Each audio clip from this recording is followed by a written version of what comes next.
Testing 1 2 and 2. Welcome to Relax Poland Park.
precisely where we're going to be.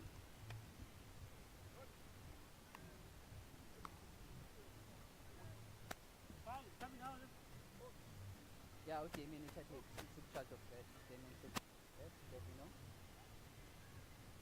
I'm here, just try to zoom a bit.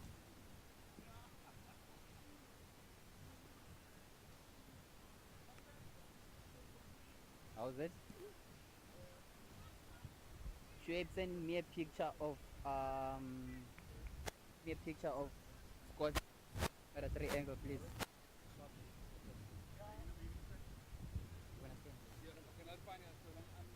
Yeah.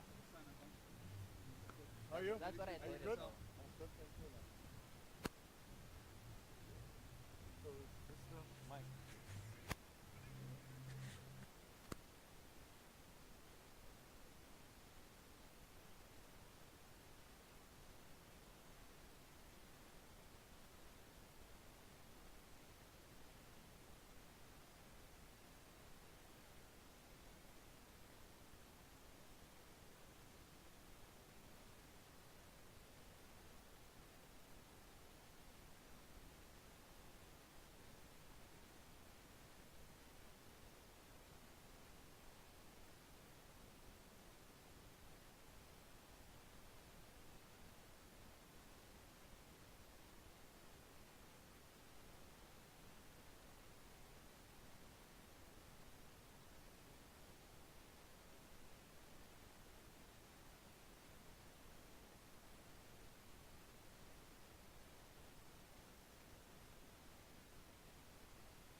How many do you need? 3?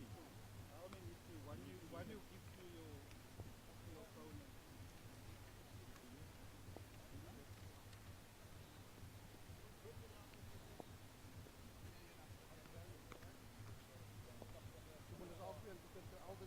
Ja, ja.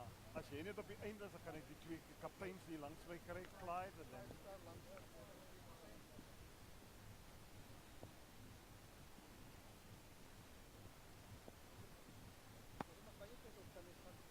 That's all for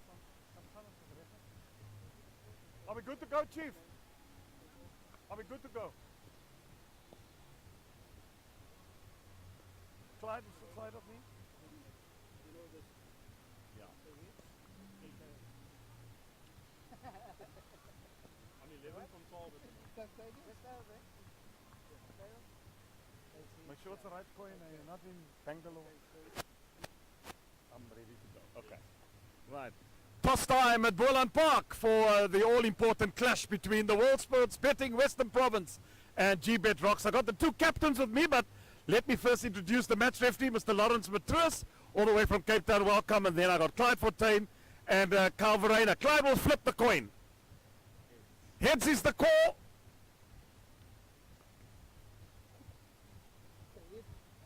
It's a hit. It's a head. Let Carl, we just get Carl in here quickly. Carl, you won the toss. Yeah, we're going to have a bat. No reason.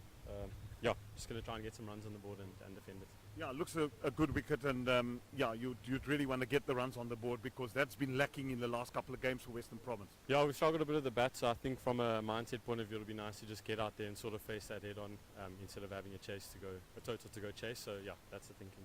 Yeah, it's an important weekend for you. I mean, it's now in the semis or not. So both games tonight and the one on Sunday is equally important, and you've got to get the victories if you want to get through to the semi-finals. Yeah, it's pretty clear. If we win our next 2 games, we're in the semi-finals, which is quite exciting. Bit of pressure, but I think the guys enjoy that. So yeah, we'll have to see how it goes, but ready for the challenge. Any changes to your side of your last outing? We've got one change. Valentine Katimi comes back in, and unfortunately, Tiwakai Nabe misses out. Play well. Onke comes in as well. Play well. Thank you. Thanks. Clyde, I've got you here. Well, you got a field first here on this. You up for that challenge tonight? Yeah, I mean, I think we're up for the challenge. I think for us, the last 2 games we played, yeah, we've chased and we've managed to chase successfully. So not too phased by that. So hopefully we can do the same tonight. Yeah, you want to make it 3 out of 3. I mean, you guys are towards the end of the season now. You guys are starting to playing winning cricket. You must be disappointed. I mean, a little bit how the season has gone because it could have been much better. Yeah, I mean, obviously disappointed with how we went. I think if you look back, there's key moments in the season that could have turned things around. But yeah, I mean, with this format, playing 14 games, you're never really out of it if you go on a run for the last 4 games, which hopefully we can do, and then you never know what might happen. And the other thing is, I mean, playing in a winning environment, you've now won 2 games, it does lift the mood, doesn't it? Yeah, definitely lifts the mood. I think we just said to the guy, just keep believing. Things will turn around. Feel like we've been doing the right things, and hopefully that turnaround is now going into the last 2 games. Any changes to your team for tonight? Yes, so Sean's out with a foot injury, and Copeland comes in for him. Play well. Thank you. Well, out here in the middle, Western Province has won the toss and elected to bat first.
opinion in the world sports betting, Western Province and Gbets rocks.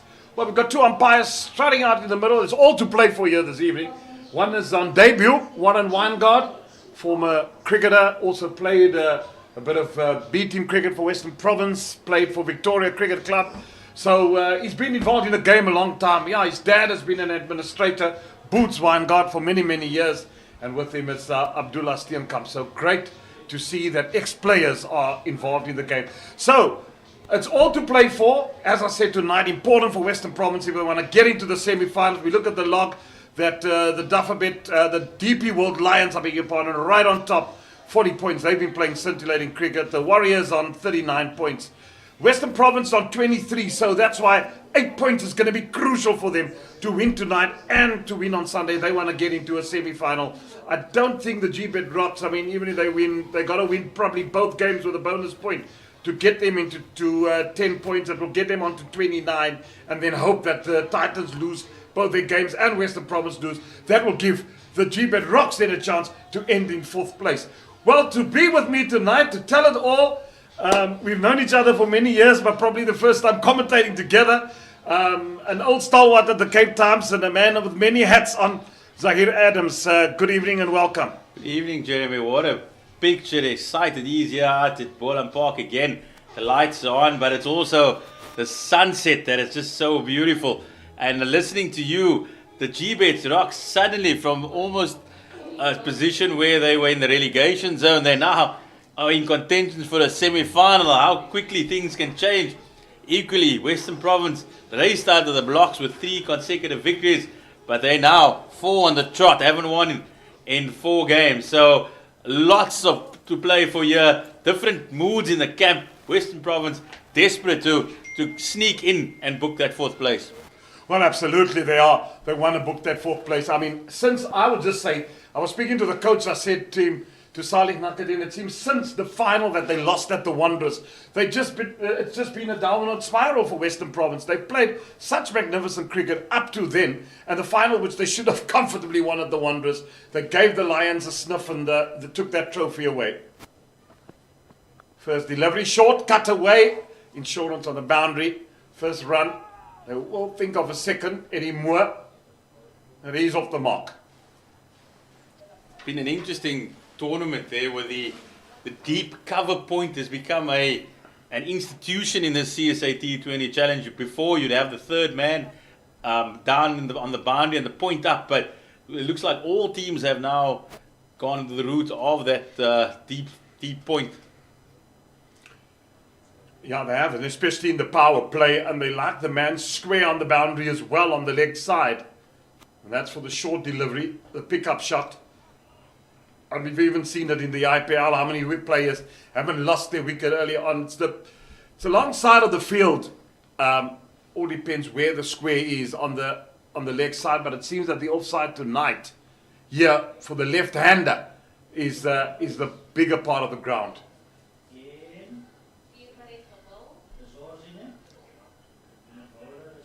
So he's been in top form, and Western Province are going to look to him tonight to get big runs. That's cut away. It'll be 2. Once again, just showing that importance of that I want to call it a new position, a deep point. It does save a lot of boundaries, and it's a fantastic fielder out there in Keegan Peterson. He's excellent on the ground. He moves very quickly. But Tony DeZors, he's got a big role to play for Western Province. Missed a couple of games through injury, and since then hasn't quite hit his straps yet. He's such a vital cog, Jeremy, for Western Province. It just seems that they rely on the energy that he creates at the top of the order. He seldom goes less than a strike rate of 120 to 140. That just builds that momentum for Western Province, and the rest of the batters feed off that energy. And when he gets going, that's generally when this Western Province batting lineup gets going. Yeah, absolutely. And they have to fire at all cylinders tonight, on all cylinders. It's going to be important if they want to get through to the next stage. They, as you said, they lost 4 on the trot, another single out to that deep boundary. And Boland has now won 2. Boland, Gbets Rocks have won 2 on the trot, and that gives confidence. It lifts the morale in the change room. And Western Province certainly need to do something special tonight if they want to have any further say in this competition. It's ironic that the one game where Province actually got out of the blocks in that 5-game stint was against the Gbets Rocks, and then the rain came down at Newlands and the game was abandoned. The Zorzi was on 50 odd not out, and it looked like Province were finding their way again.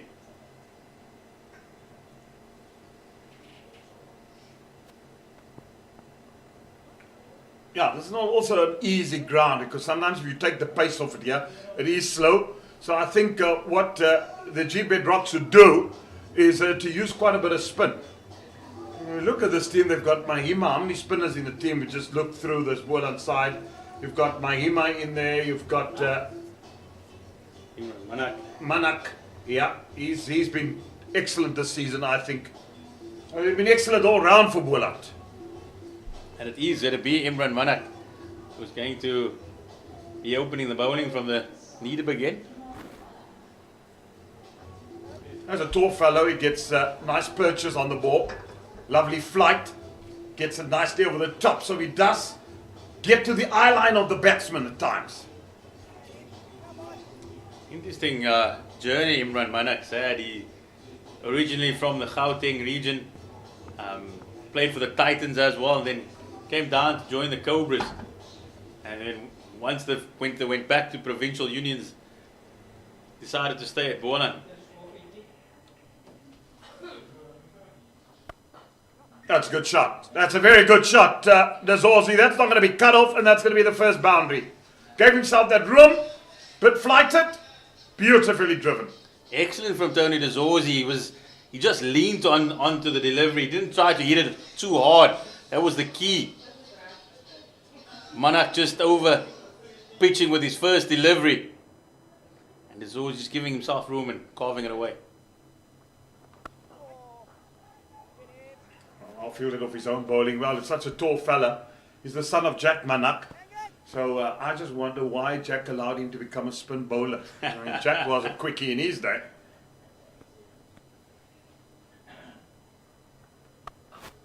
Cut away. Yeah, his cousin, batsman, Hussein Manak. He went on that first tour in 1992, 93. 92 it was, yeah. After unification in 91. He went as a youngster with Yassin Beg and Faik Davids to India. Just want to continue that Jack Manak story. Grew up watching him bowl for Transvaal and also Western Province in the Howard Bowl, and sported a fantastic mullet back in the day. It was one. It was just waved in the wind as he charged in. He's now a mental conditioning coach. That's what he does up in Joburg, Jack Manak. And whenever he pulls you aside, he definitely has a few wise words of wisdom. Yeah, it's such a cricketing mad family. Their dad also played cricket, Abu Manak. And the Manaks, it runs deep in their veins.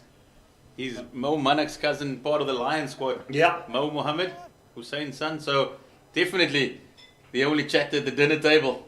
It's cricket.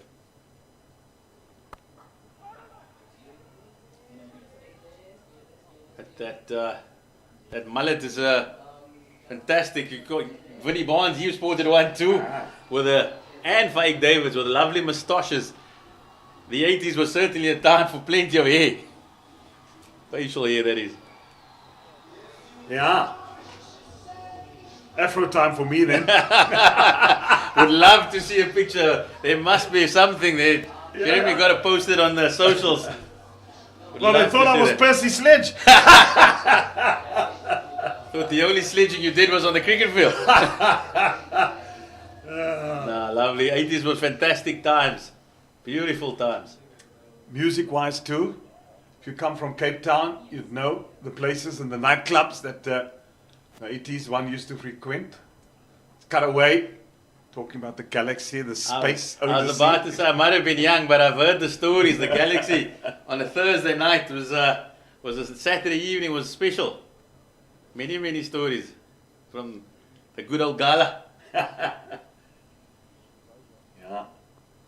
But it's these boys who, they want to be doing the dancing on the cricket field tonight. Clinton Stearman. That was Kanti Patel. They were the owners there. His father. That's cut away with disdain. Jeremy, I was about to say that Clinton Stearman, he looks like he just wants to go outside that off stump. And it's a dangerous blow to someone like Tony DeZorzi. He found the point fielder on a couple of occasions, but this time he pierced the field beautifully. Looks like Tony DeZorzi's in the mood tonight. So behind the change room, there's a big wall that used to be like almost like an old barn. People used to go and eat there. I remember in my youth when I was at college studying teaching, used to come to a lot of dances here. In Saal. Yeah, in the Saal.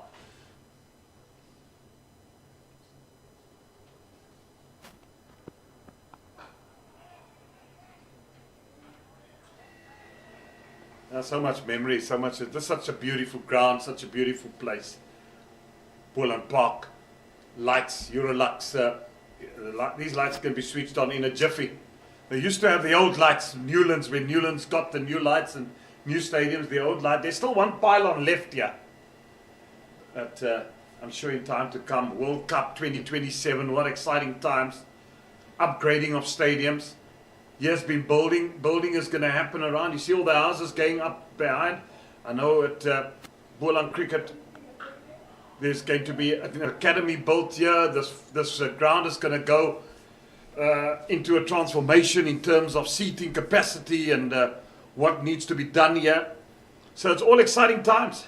Jeremy, we were speaking earlier, pre-match, we were talking about how great would it be a night test match over Boxing Day. Be down here in Paul in the lead up to the New Year test at Newlands. I mean, that would be... I know there was a warm-up game against Zimbabwe. Dale Steyn made his comeback actually in one of those games. And they played with the red ball, the pink ball at least, under lights. Let's cut away again. Is Peterson going to get there? He's quick around the park. He does tremendously well to cut it off. Not many fielders would get to that. Excellent work by Keegan Peterson. We said he's a whippet across the turf. And he did. And he certainly had lots of ground to cover, and he did it fantastically well. Well, such a good... I mean, you mentioned, spoke about it, the day-night test here. I think it's a wonderful idea. You've got Valdevere and Pearl Valley around here where the players can stay so they don't have to go far. There's some beautiful facilities, guest houses, even at Boshenmere. That's it, gone away. Lovely shot down the ground. This time it's more into the action. It seems that Province, they've assessed the wicket and they realise that it's time to put the foot down in the power play. Eddie Moore again, finding his first boundary of the innings. Just back to the test match idea, Jeremy. I think we've seen during the Gbets CSA T20, we've seen the crowds flock to Boland Park. It's really a venue that people enjoy coming to, and the summer evenings here are magnificent. The sunset, one of the most picturesque views in the world. Yeah, absolutely. It is indeed. That's cut away too. Boundaries raining in here at Boland Park for Western Province, and they've got themselves off to a good start. This partnership worth 26. I do enjoy it when there's a boundary off the first over. It immediately just transfers the pressure onto the bowler. We saw it in the previous over as well, and Tony DeZorzi is certainly looking to put Manak under pressure early on here. Yeah, you put him under pressure, you put that's because he normally is very economical with his bowling figures. And he takes wickets on in the power play. Down the ground again. DeZorzi. 4 more. Manak, he's under pressure here. He's gone. Just bowled. 8 deliveries already, conceded 14. He's gone 4 and 4. And you know the modern player, he's not going to stop. He's not going to say, I've hit 2 boundaries, let me just hit 1. He's going to go again. And that's definitely the mindset of Tony DeZorzi. Yeah, he is that type of player. He's going to go bang, bang. And if it's up again, it's going to go bang again.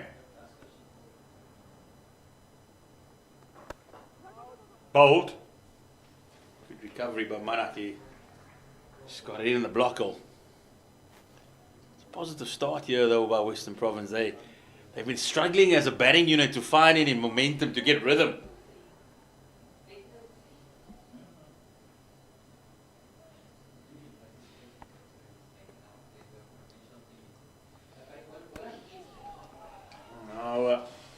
That's the problem I have with Moore sometimes. Now, he also tries to get in there.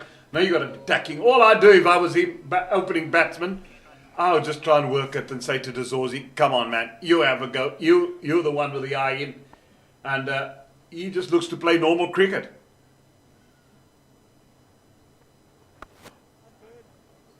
See, delivery like that, playing it straight to the bowler, could have just with the wrist, work it, bang, onto the onside, one. Huge gap on the leg side, just to push it into.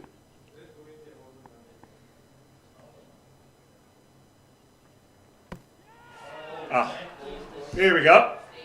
Bowl him! Imran Mana, he certainly enjoyed that, he loved that. But that was the two balls before that, that's what created the pressure. Eddie Moore not able to get off strike and then feeling the pressure of the two dot balls and wanting to play a big shot, and that's led to his demise. Oh, that's been his undoing all season now for Western Province, especially in T20 cricket. He's been wonderful in the 4-day form and 1-day cricket, but he's just battled a bit here in this format. But he also wants to be attacking into the attack, and I don't think that's his nature. He just hasn't set himself a base there, hasn't given himself a chance, and Imran Mana, he strikes, so give him plenty of confidence. You thought it would be a big over for Western Province. Instead, it's two dot balls and the first wicket to fall of Eddie Moore. And we've seen what happened to Western Province. I mean, the other day as well against the Dolphins, they were 58 without loss. Lost their first, they were bowled out for 96. And that's the danger here. Somebody like John O'Bird, he was in good form at the beginning of the tournament. He also picked up a little bit of injury and missed a couple of games. And when he came back, wasn't able to rediscover his touch. So he'd like to get into his work here for Western Province. Well, it'd be wise to have a look and then try and work the ball around, get in. Dazorzi is the man with the ascendancy, so allow him to play with that freedom. He can, because he's got, besides having a good eye, he's just got such a good array of shots. So Glenton Stearman, it seems like he's going to go into his third over. He's gone for 16 in his 2. I just want to come back to you talking about day night. What better place in the world in South Africa to be in summer in Cape Town? You're here, say, from the 20th of December, and you're down here until after the New Year's test. I think most touring teams will sign off on that itinerary immediately. Absolutely, yeah, down in Cape Town. And if you play, and if you have the SA 20 that takes place in January, and you're in one of the sides, your stay becomes even longer. Listening to someone like Josh Butler, he plays here for the Paul Royals during the SA 20, and he was just talking about why he comes to South Africa during that time. There's just so many off-field activities. He plays golf, at all these fantastic golf courses around the city. He also all of that down there. He also takes his children on, to these wonderful beaches. Imagine being in Lancashire in December. So he decides to come down here and he loves it. And that's this is what Cape Town offers, the Western Cape in general, the winelands, going for a wine tour. I think it's sold at Boxing Day Test match, gentlemen. No, it's sold. Imagine you're playing England, there won't be a place for South Africans then. I think you've got to put up a few stands here. Yeah, absolutely.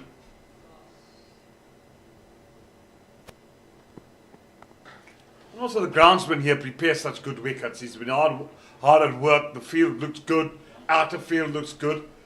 Probably work needs to be done on the squares, and he did say it needs repairs, and over the off-season lots of cricket has been played. But I mean, you dig up the square, new square, you put some stands around here, you really make this world class.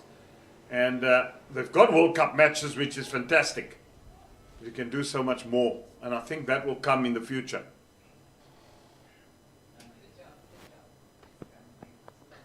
Jeremy, I think that was why it was crucial that the Gbets Rocks held on to their first division status. Sure. They were in a bit of a pickle midway through this campaign.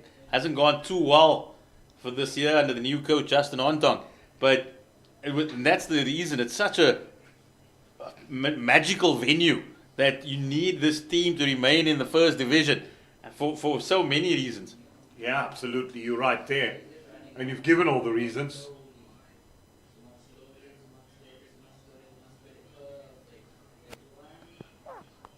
Bold. Slower Yorker. Also glad you mentioned the fact of the groundsman Rupert Hanley. He's been outstanding. I remember. Rupert Hanley. So, no, not Spook Hanley. Sorry. Yeah. He was a painter. Yeah. Wonderful artist. But yeah, Rupert, just the fact, the way the surface is playing these days. You got one-day games here, 300 par for course. Yep. Where in the past it was a low and slow deck. Bowled him. Second wicket down for Western Province. Glenton Stearman strikes. Now Western Province, here we go again. 33 for 2. The Zorzi bowled for 23. That is a massive wicket for the Gbets Rocks. Tony de Zorzi, he was looking in sublime form. And the extra over, you would have thought after going for 16 in 2 overs, Glenton Stearman was going to be taken off. But the captain kept faith in him. And he picked up the big wicket of Tony de Zorzi. Middle stump goes Cartley. Yeah, that was fantastic captaincy to bring him up for a third over. He knew that if they had to strike early and get the Zorzi. Verena in now with Jonathan Bird. Now it's 2 new batsmen and they'll take a while. This wicket is you're not at the Highveld where it bounces and you can cut, pull and play to your heart's content. And this batting lineup of Western Province, once you get another wicket here, it's very, very, very, very brittle.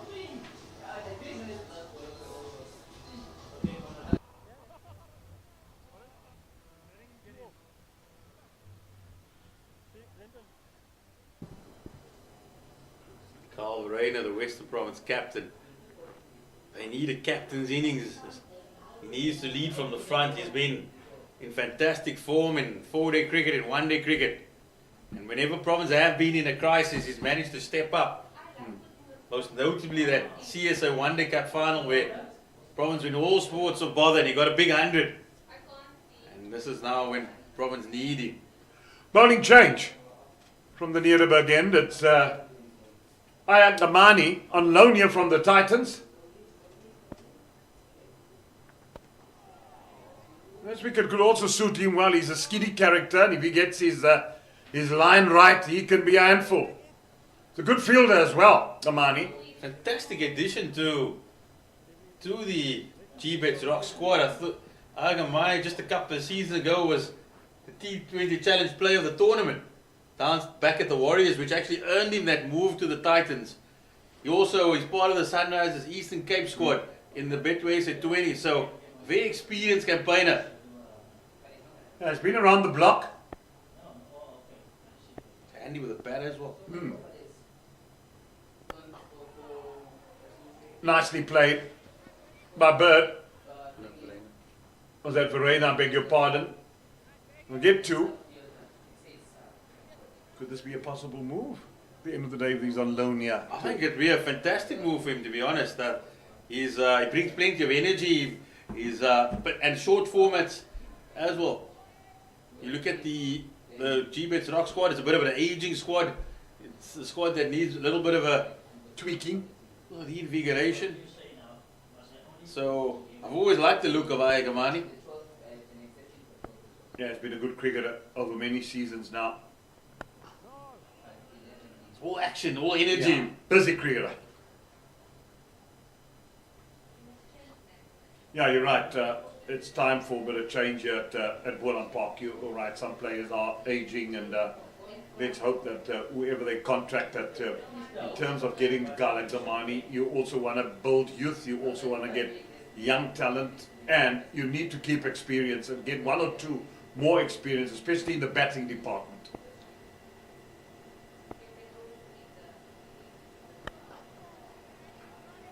Seen Steven van Zyl move on this season from the Gbets Rocks, a stalwart down here in the Western Cape, former Boland Landbou prodigy, played a couple of test matches for South Africa, just an all-round nice guy.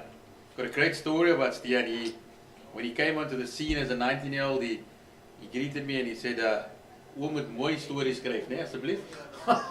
And I said to him, only if you don't call me oom anymore. And he said, ja meneer.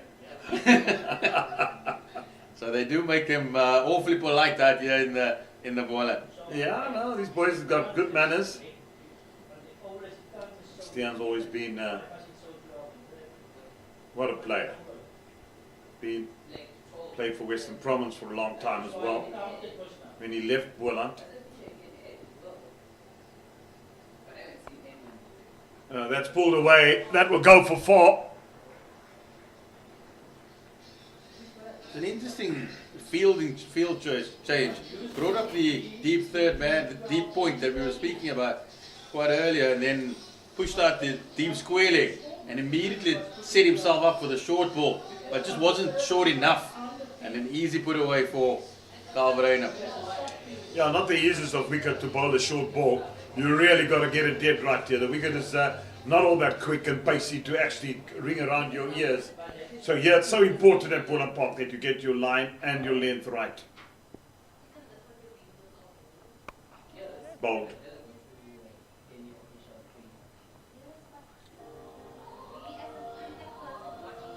The end of the power play. Western Province 41 for 2 off the 6.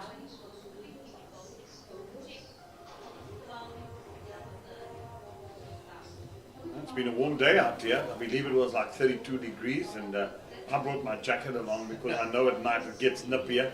Tell you what, it does get cold here in winter around these mountains.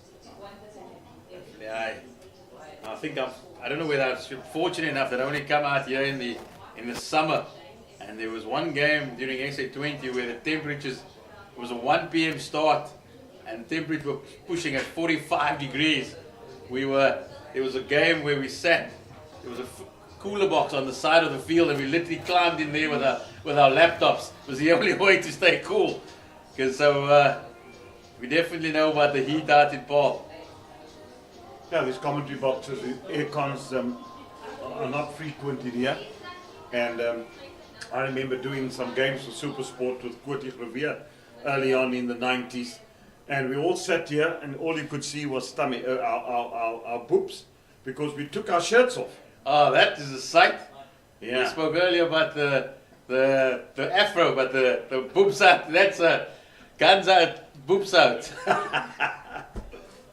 Yeah. Well, Kwoti was the thinnest of the lot, so there wasn't much, but Hilton Ackerman had a bit of a gut.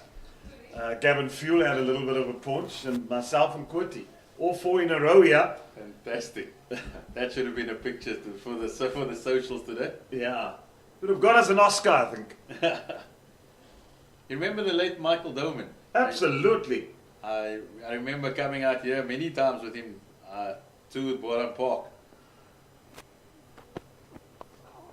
We'd particularly 4-day games and those were the days when the wicket was slow and low and the run rates hardly hovered over 2, and the grazing pitch, there was a grazing field just on the other side of Castle Corner, and you'd see the cows just walk across there and they'd be grazing in the afternoon, and such was the slow pace of the game and the heat that in the next day there used to be a paragraph dedicated to the cows in Michael Doman's column the next day. So fantastic stories out here in Boland Park, always over the years been one of those venerable venues. Yeah, it's a bit of history around here. I can also tell you 1 or 2. Just back to, you talk about Michael Doman.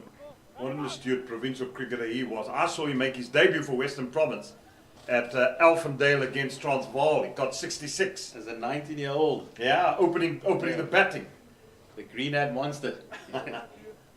Blonde curls. He was an elegant batter. Yeah, very elegant. What a fantastic person. Good writer as well, Michael Doman. The other thing is that you talk about Boland Park. I think Hilton Ackerman, they had a show jumping here also once. I think, and to play New Zealand, the match was called off because the wicket wasn't right. I mean, show jumping. This used to be showgrounds before. You saw Gonda Beatrix galloping over the hedges. There's so many stories. Saw one game where the former CEO, Omar Henry, I'll continue after the ball, where it was a bit damp overnight, and there was a bit of, unfortunately, there was a bit of a hole in the covers, and as they took the water off it, there was a little patch on the surface, and the Cape Cobras were playing in the night, and it was a crucial game, and he went out into the Boland Park was packed, and he went out onto the grass banks, and he fixed one of the braais and he lit it on the wicket to dry it out. To say that the Knights were bowled out for 65 and the Cobras for 34 on that particular wicket. So maybe not the brightest thing by Holmes on that day to light the pitch on fire with a braai. Yeah. Yeah, you do anything to try and get, these days they use dryers and all sorts of things. Yeah, I mean, you can see the covers these days are not as flimsy as they were in the old, and just imagine in the old days when they played on uncovered pitches. Okay, it would stop raining, back you go. No covers up.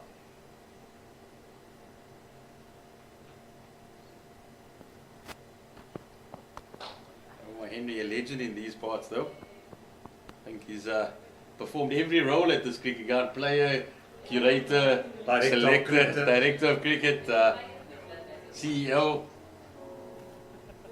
Yeah, I was fortunate to play with him at Avondale. Omar Henry.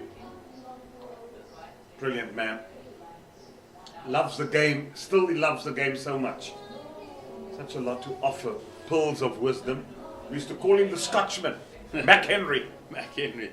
Did captain Scotland for a few years. I think he still has his kilt. Yes, he does indeed. A kilt and a kufia. With a kusista. Fantastic, fantastic. I actually spend a bit of time with him. I reside in Strand from time to time. I live out there for a little bit, and he's out there. So we catch up for a coffee and always leave a little bit wiser. Yeah, indeed. Favorite saying is you can take the donkey to the water, but you can't make him drink. Mahima into the attack. I think Mahima's going to play a crucial role here. With the power play done and dusted, the fielders are out. It's always a big boundary here at Boland. And a spinner in the middle overs. I think he might just tie this province batting unit into a few knots. Yeah, they'll also be missing Sean van Berg tonight. He's got a bit of a niggle, so not playing. That was a bit foolish delivery. Got to use the surface though if you want a bit of purchase. Got it. Big burly fella.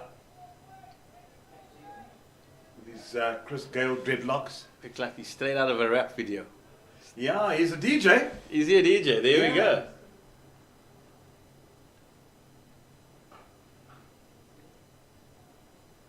What is the big guy with the chains and all that called Biggie, isn't it? Yeah.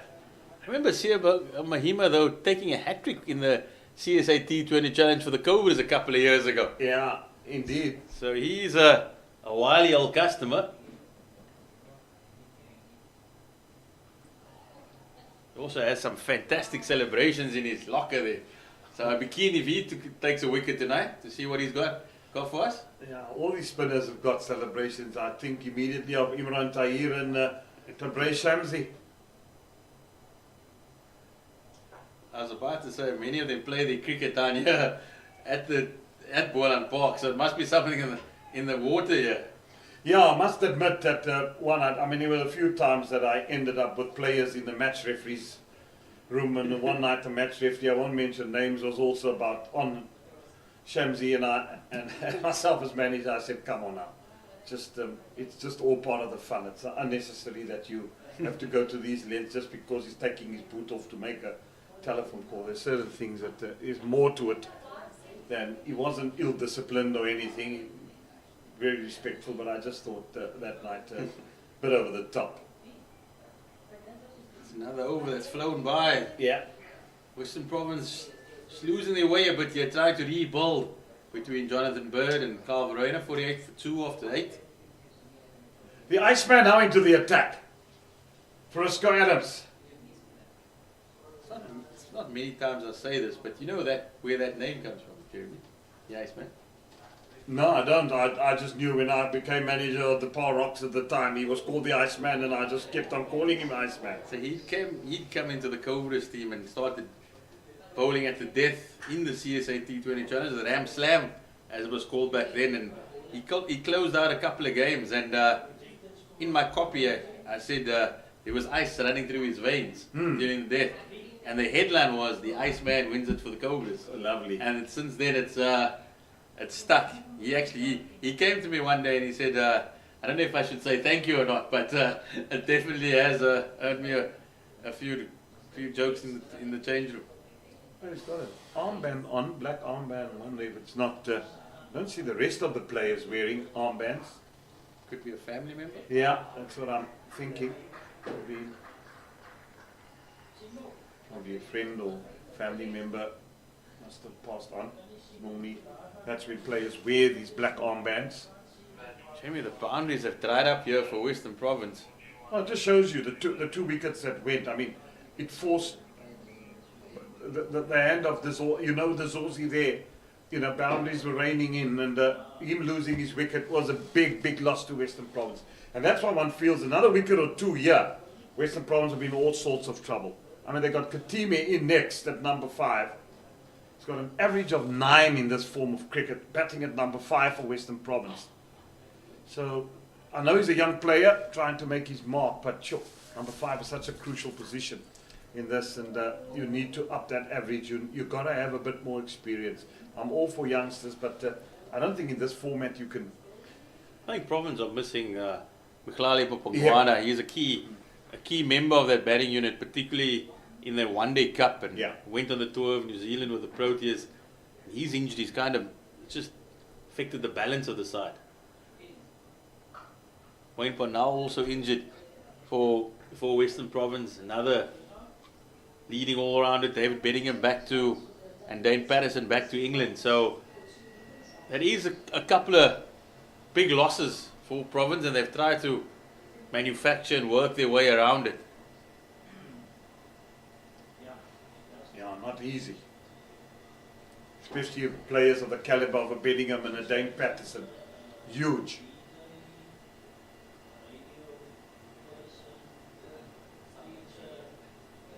And Bedingham can't get a contract in South Africa after going on the tour and getting a bit of runs. Jeremy, I can speak about that for hours. I don't think a T20 challenge game is long enough. I know that Enoch Nkwe, the CSA director of cricket, he spoke about that, you know, players can be topped up during the season and all of that, but when a guy makes a mark the way he has on Test cricket, got a 50 on debut against India, and then another 100 in New Zealand, also gave up SA 20 to go on the tour. So no, I just think that is not very, very wise, because what if he decides tomorrow, listen, that's it, let's pack it up, stay overseas, play over there, a player of that caliber, you should know this is the future, this is what's going to be, and I don't think it was a very, very wise move not to give him a contract. If you just listen to his coach, Shukri Khan, the Proteas Test coach, he raved about him. He said, these are the guys that the world likes putting other batters on a pedestal, let's put our own, and then our own don't contract them. So just feel there was a bit of miscommunication there, that even a guy like Carl Verreynne, I mean, he's scored a bucket load of runs this season for Western Province. He's got the highest score in the SA 20, and he doesn't get a contract. He's the incumbent Test Gloveman, backup ODI batter. You just feel, you got to wonder, who are making these decisions? Yeah, strange decisions at times. And it's all to the detriment of South African cricket. That's it. We've got to do things for. Always remember the words. I mean, being involved in cricket for a long time, the words of Ali Bacher always used to say, Dr. Bacher, it's for the good of South African cricket. Always do things for the good of South African cricket. Down the ground, that will go for 4. No. It's cut off. Thought it had the doing, but Avive Makajima is coming around and making sure they only get 2. Didn't quite have the legs. Kima Makachima, what a season he's had for the Gbets Roxy. Stalwart of Western Province for so many years, and eventually made the switch up from the N1 to Boland Park, and had a fantastic season, particularly in red ball cricket for Gbets Rox. Well, the important thing about the games I hear is that you need cricketing people, proper cricketing people with a proper cricketing passion to make cricketing decisions. And unfortunately, with all due respect, I think sometimes we are riddled with too much people not knowing enough about the game that are making major decisions as far as the game is concerned. And that's why the game is in the situation it is at the moment. Oh, has he got him? Yes, he's bowled him. Wow! And Western Province suddenly are now in a spot of bother at 55 for 3. It's a similar situation. They found themselves in last week again, Northwest as well after 10 overs. This Province batting lineup just not able to get any rhythm, and Mahima, he's been excellent. 1 for 7 after 1.3 overs, and he gets the big wicket of Jonathan Bird. We see the celebration.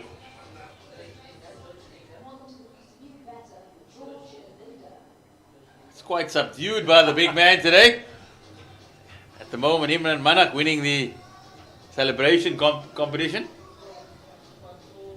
And suddenly Western Province, Linda in at 6. We're in at 5, I beg your pardon. No Katime.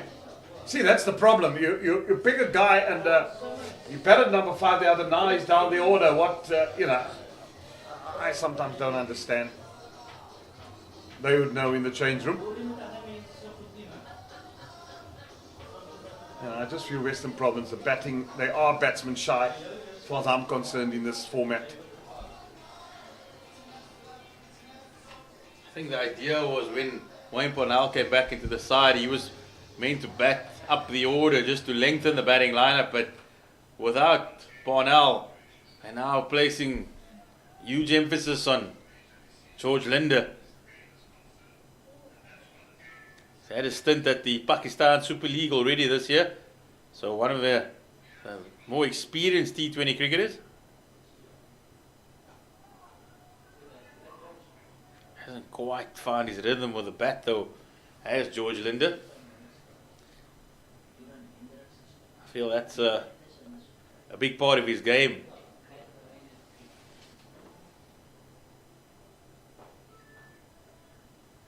It's the one player for Western Province that can consistently hit the ball out the ground, and that's what's they've been lacking of late. After Tony DeZorzi, they've kind of lost their way and tried to nudge it around and not really get the momentum through the innings. It's been their Achilles heel. Flighted, driven. Will only be, get a second. Good running, good fielding, the boundary as well. Right, 10 overs gone. We're halfway through. 58 for 3. And in the bowling, Clinton Steeman has been fantastic. He's 4 overs, only 20 runs from it. Manak's 2, 1 for 15. I had Damani just went for 8, and Siabonga's 2 overs for 1 run. Adams into his second for 5 runs only. So they won't be unhappy. The run rate has only been just a bit over 5 and over. So Gbets Rox would be happy at this stage. Seems like there's a bowling change now from. Looks like Aya back into the attack from the commentary box here. Few people under the trees. Surprised that there's no fires being lit, no braais. Now the fact that a 40 game you can pull in your car and just open your boot. Yeah.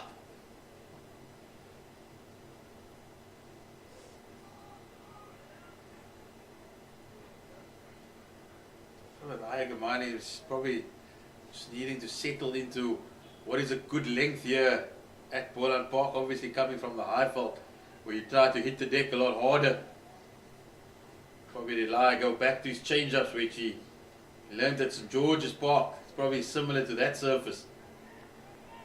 I remember a game on the Cape Flats years ago. I was a youngster when cars used to park around the field and people used to play. A guy got given out. LBW felt that's a bit airborne, but that's gone through the gap. Won't be cut off. That's a most welcome boundary for Western Province. It's been ages since the last one. Certainly said that George Linder does bring the impetus to the innings, and that's what he's on his way here. And wasn't happy that he was given out, got into his car, drove onto the field, wanted to hit the umpire, missed the umpire, drove over the wickets, all flat, and did a proper wheelie, and there he went home. Needless to say, cricket game continued. That must have been a sight. I think I've seen many things on a cricket field, but that I haven't seen. Yeah. Well, they say funny things have happened. I remember playing for Avondale. We played against Greenpoint Cricket Club, and there were they say things happen in three. First of all, the groundsman drove onto the pitch with his bicycle, heavily intoxicated, demanding his salary for preparing the wicket. They took him off the field, and there he went. The next thing that happened, his dog ran onto the middle of the pitch, lifted his leg, did his job, and off he trotted. And that had to be cleaned up. Oh my word. And late into the afternoon, a glider, these hand gliders, crashed into the middle of the wicket. Oh my, what more could have happened in one day on a cricket field? I've seen that. Where was this? At Greenpoint Cricket Club. Greenpoint Cricket Club. Yeah. No way. No way. That is beyond belief. Absolutely. It was the most hilarious thing that I'd ever seen in my life.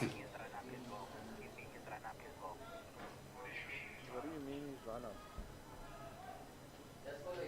I think there's anybody who was there would tell that story for years. Yeah. What if the shot comes this way? wasn't on the A field, it was on the adjacent field. I mean, our second team was playing there, so Still. that's the story for For the ages. for ages.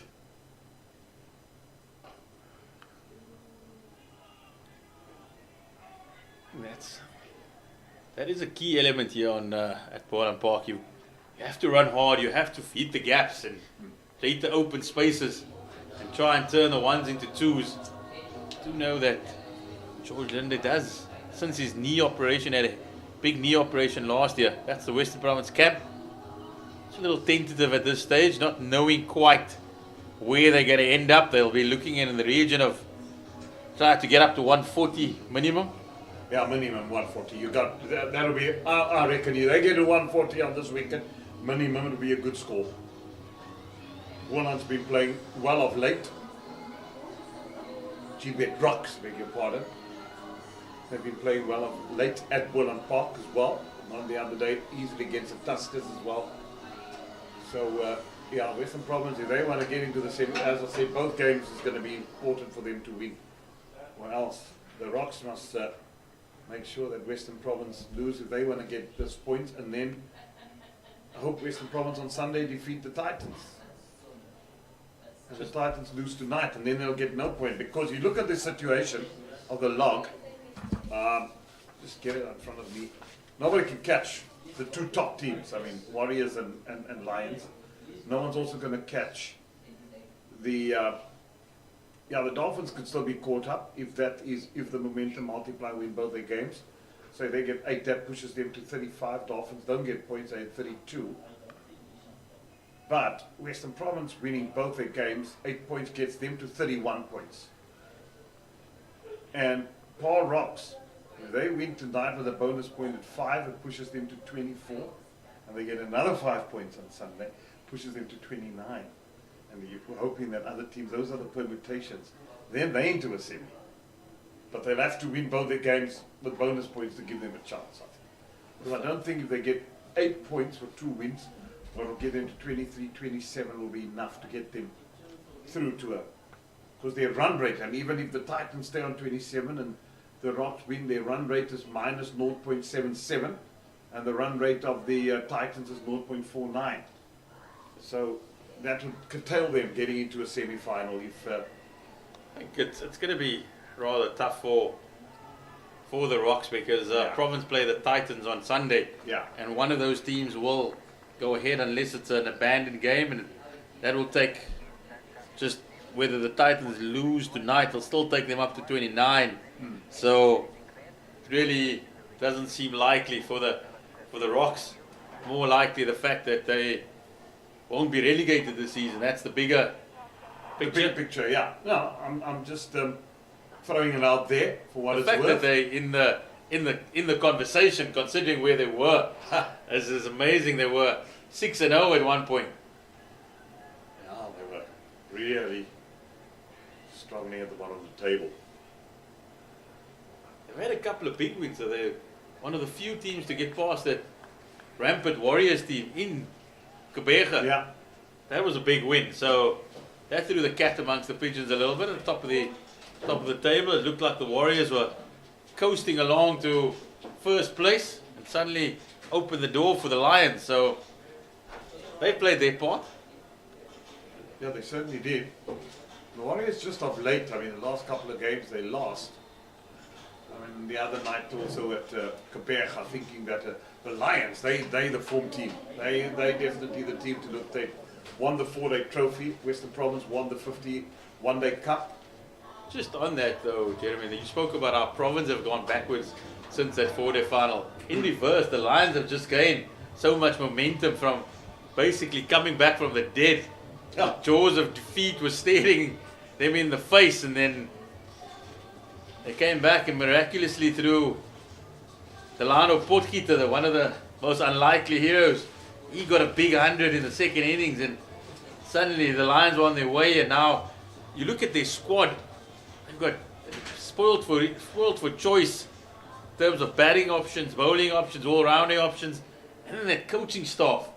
I mean, World that's class. a Galactico. The Yeah. Galacticos. Hashim Amla, Russell Domingo, Alan Donald, Prasanna. Now that's massive. Imran Manak back into the attack now. He's into his third. Just feel that the Rocks, they want to take all the pace of the ball. They want Province to make the play here. Yeah, they got all their boundary riders on the fence where they need to be, especially on the left, because if he's going to pick it up, he's going to go. There's a man, square leg, mid-wicket boundary, deeper, long on.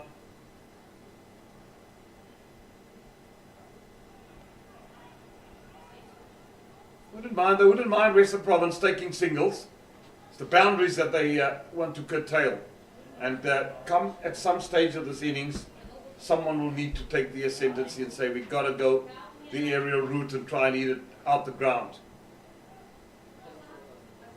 These two are nicely settled in at the moment, Rain and Linda.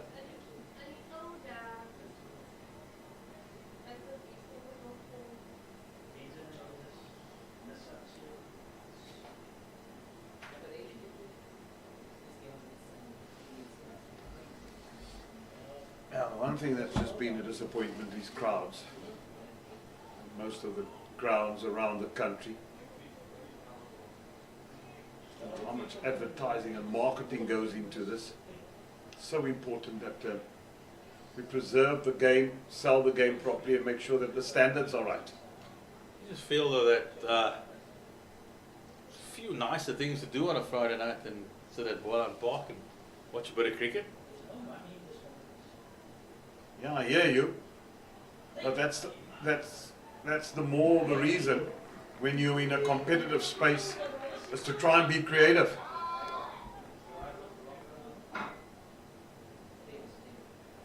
Have a potjie kos competition here, lots of them with wines, Jeremy.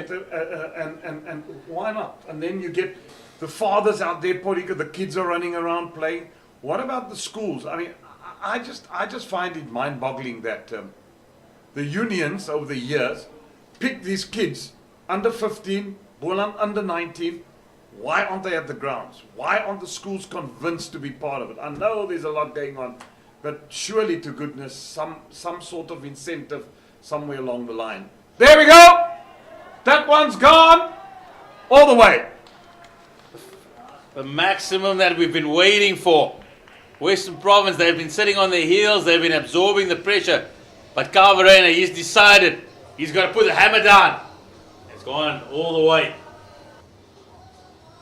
Would you agree with that? Pointy course competition? I hear you, Jeremy, but I think they're all at home listening, watching us on YouTube and listening, watching the game. That's the way the new generation operates. They're wanting to do 5 things at the same time. You know, so they're probably going to put you at home and, you know, watching it on their phone or their tablets, or, you know, that's the Gen Zs of today. Yeah, no, but I mean, I still think you can, you know, a bit of innovate and have a nice little big screen on there. You can put us both up there and we can accommodate while they're doing the Poiki competition. And I'm sure you'd like to have a bit of a taste there with that. Absolutely. With the Oma broodie. Yeah, absolutely. Nice, lekker gebakte brood, as they say. Baked bread, jam on. Mouth is salivating, yeah. We haven't had dinner yet. Yeah. At What? Newlands have a snooken sweet potato competition. I mean, those are the type of things you gotta. No one's thought of that. I mean, yeah, jumping castles are good and those things, and it's fantastic innovations as well. But They are giving away 10,000 rand to somebody who can take a one-handed catch tonight. yeah, well, I don't think how's it Province. been advertised? I don't think Province have offered it too many chances. That's the problem. Is that why people are staying away? Yeah. They haven't seen enough sixes. They haven't seen enough sixes. That's the problem. Last week in Newlands, they gave away a Hero Honda motorbike. So they're trying. They are trying, Jeremy. They're trying, but you feel that it's got to be a little bit more innovative. You got to go towards the public. Absolutely. There we go. And the only way to get through to people of the public, I'm telling you now, is to get the schools on your side. They play a massive role because the kids will nag the parents to go to cricket. So Jeremy, you quite close to the Stormers, and they do it regularly. They go practice at all the schools in Kuilsriver, Bishops. Doesn't matter where it is. Oh, it's a good shot. Oh, that was close. That was good fielding. It's excellent cricket. All there was a beautiful reverse sweep, Yeah. and then definitely saved the boundary. Somehow just managed to get it in as well. So it's Christian Jonker there, the veteran. Look at the replay.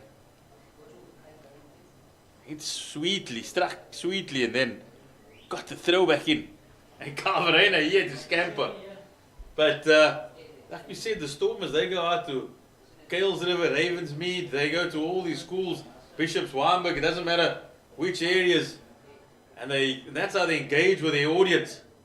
Absolutely. Whereas, I think that the cricketers a bit, they could do a little bit more, the teams themselves. I know facilities is a thing you're wanting to practice on good surfaces, but just some social engagements. Go sign a few bats, maybe sign a few posters, you know. Yeah, go to the malls in Kailicha and in Mitchell's Plain, and also Cavendish Square and all these places. Make sure that you're a diverse team and that you enhance diversity, and that's what the Stormers do so well. Stormers do that. That's their core. Yeah. And driven by the coach, John Dobson. Absolutely, and you got to have a buy-in. There's a buy-in from top down, and that's why they can rake in 30,000 for an ordinary game at Cape Town Stadium on a Saturday, and 35,000, and the brand of rugby that they play. You want to go and watch them. You want to be there.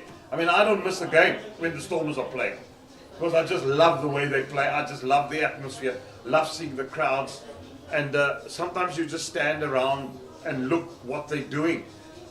And there's so much that people can do together, you know, in this province. I mean, we've got, what, 5 million people in the Western Cape? And surely to goodness, I mean, you don't have to get Newlands packed, the cricket ground, to 15,000, but at least we'll start. Let's have your aim by next season. We've got to have consistently 5,000 people per game. It's baby steps to get to the bigger picture. And then also, you've got to be available to your public, number one. And then you've got to play a brand of cricket that is winning. People like to see a winning culture. That's down the ground. And that will go for 4. The boundaries are coming in drips and drabs at the moment, but they're helping for Western Province.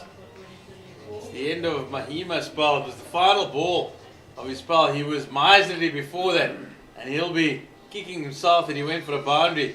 Still 1 for 23 from 4 for Mahima. Excellent.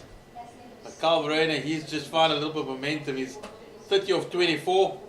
George Linder 15 of 17. So they've been together for a while, and this last 6 overs they'll be looking to at least a boundary and over from here on.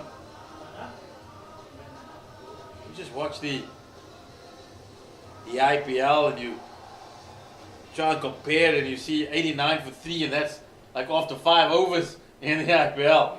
Yeah. So we know the conditions are a little bit different, but you have to try and work your way to a competitive score.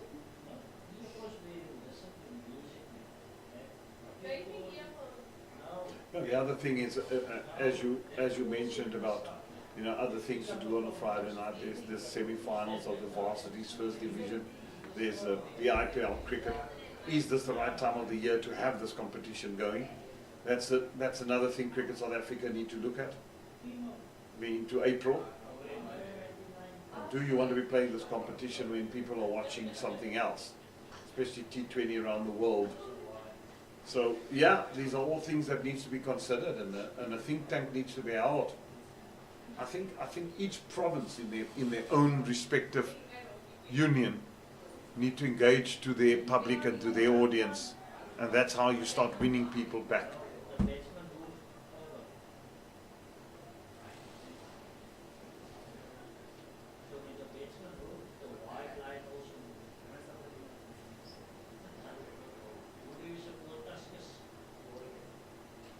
That's pulled away. It'll be 1 man on the boundary, on the square leg boundary. Keegan Peterson. Gone a bit more airborne, you'd have caught it. Kept it down though. Verena.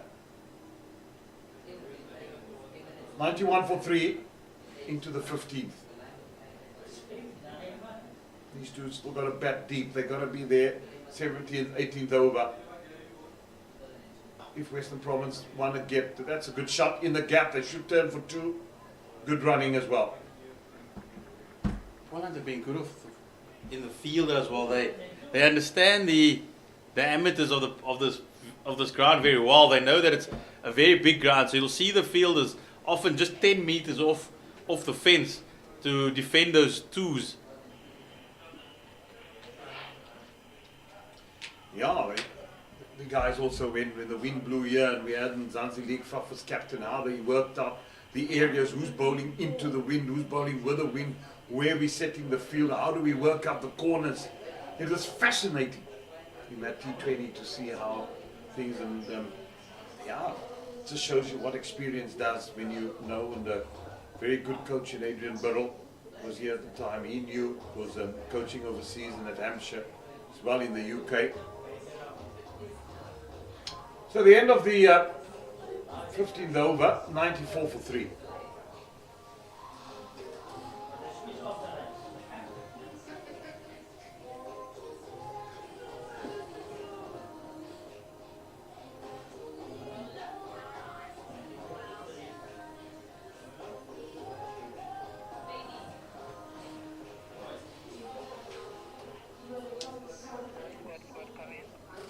So Adrian du Toit opens the batting, left arm spin. They're into spin. They've successfully used Manak, Mahima, Adams. They're into the 16th now. And du Toit, left arm spinner, he opens the batting as well. Plays for one of the clubs and he got selected into the team. And I mean, they've had a competition, seen him, and made his debut for Boland and now getting opportunity. Lovely to see. That's fantastic. Jeremy, often you see coaches and unions that are so Reluctant. or I was going to say loyal to their contracted squad, or possibly even blinded to that contracted squad, that they don't look outside. And when players like this come in, they bring fresh energy because they're so desperate to represent the badge. That's gone. Airborne. Gone for 6. 100 up for Western Province. Fantastic by Carl Verreynne. We said that Western Province need an innings from their captain. They need him to lead from the front. And he's identified the young left arm spinner. And he's taken on the long boundary and cleared it. Yeah, my question to you is just, had the season been more successful and they won with their contracted players, wasn't it a forced thing to have to look outside because players have been struggling? And sometimes, no, I'm just asking because sometimes you just wonder, and I agree with your point, why not sometimes be innovative and look outside of that? I've just come back from a T10 club competition, been commentating on that for a couple of weeks now, and the amount of talent there in the Western Province, the guys, particularly the top order batters, a guy like Ruben Senekal from Durbanville, also Kai Curran, that's running down, doesn't have the legs, no Mahima, he pulls it back. But a guy like you saw batters like Kai Curran and Ruben Senekal, players who've played in the Western Province youth systems before and possibly just got lost a little along the way, but still plenty of talent here, plenty of ability. I remember Cobra's coach Shukri Conrad, he loves a bolter. He picked a wicket keeper from, if I'm not mistaken, was it Northern's Goodwood? Once upon a time, he took him all the way to the Champions League in India. And that, sure as enough, ruffled a few feathers. The name just eludes me right now, but he played in the Champions League, went up against the Delhi Daredevils. So he's away. There is an opportunity. Derek Brunt is the name. That was it. Derek Brunt, the club cricketer. Played in the 1B, suddenly playing against test cricketers. Down the ground he goes again. That is awesomely struck and 4 more. Now they've got the ascendancy, it's with him. Verreynne moves to 42. Also brought up the 50 partnership between the two. So Province finally finding a little bit of momentum going into the back end of the innings. And once again, it has to come from the captain. He has to lead from the front. He's been very outspoken of late, very confident. Province in their drip kit before the games. I know it's not to everybody's fancy, but for the young, again, if you're trying to bring people to the game, if you're going to be that confident off the field, you got to back it up out in the middle. And at the moment, the skipper, we saw a fantastic shot of him early in the season, walking into the ground, buttons down to the middle of his shirt, unbuttoned, showing his red chest there. He thought it was in the 80s. Just needed a thick gold chain. But if I was him, I'd rather tie my shirt because that's not an Arnold Schwarzenegger body. Carl Verreynne. Yeah, he's a character. Absolute character, Carl. And that's what we need in the game. Yeah. I mean, I don't mind if it's you can take a bit of flack for it, but you need characters. You need oats. You don't need these basically PR machines. Yeah, no, they must have characters. There's been so many characters in the game of cricket. You look back at the years at Western Province, there's certainly been quite a bit of characters, and that's the game of cricket must have them, and it's so important. Oh, that's pulled away. 1 bounce over the fence for 4. Yeah, you had so much characters. I don't know, like people like Pat Simcox, who for days Gary Kirsten's room in India was stinking because they got a hold of a fish. And quite cleverly, I think it was him and Fani de Villiers unpinned the air conditioner and put the fish in there. Oh, that's the last place you're going to look. I mean, they found the hotel staff everywhere. That room just had bad smells for days. And that's in the air. This could be caught, or will it fall safe? Falls safe indeed. That was in the air for a long time. Fielder had time to get there, but not And how expensive can that be? It's a good slower ball by Frisco Adams. That's always been one of his key weapons. Ability to deceive the batter, just not show his hand early on. But a long tour of Pakistan or India with Fadi de Villiers and Pat Simcox, that could be... That's trouble. That could be big trouble. Yeah. And the other guy that you don't want with you for a long time either on a tour is Adrian Caper. I think on this very ground he was commentating with us in the commentary box, and I can't even repeat all the stories what he did to the annoyance of Koti Grubia at times, the late Koti Grubia. But the one story I know in Bloemfontein, Andy Capistanio, was a 4-day game, decided to go and have a sleep under the tree. And we were commentating and Adrian Caper saw that, and he was fast asleep. Within the cameras panned, he went to get a bucket, filled it up with water, and just walked to the tree and just threw it all over Cattle. That woke him up for the rest of the day. I've heard that Adrian Cape was quite the jester in the changing room. Yeah, no, The apple farmer from Elgin. Yeah, absolutely. What a cricketer. Could hit a cricket ball miles. He did 6 from Newlands to Simonstown. Right? Yeah. Try and work that one out. Yeah. This is in the air. Could this be caught this time? No. It's gone for 6. Wow. And suddenly these two, the partnership now worth 66. And how valuable will this partnership be for Western Province? George Linder, he joins the party. He's been sitting on the other side watching his captain play the big shots, but he's decided now's the time. I've got to put my foot down. And the moment there's a little bit of pace on the ball, that's when it allows the batters to free their arms. And Aya Kamani, not the tallest man, you'll find it long off.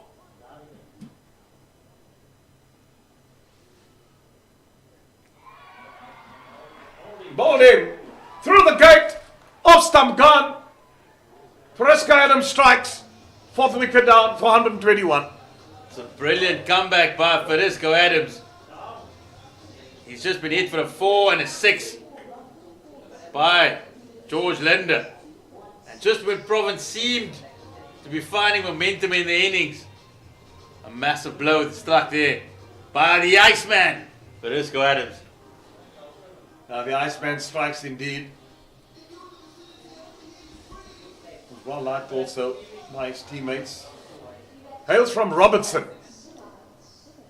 The Iceman. What a character too. Lovely bloke.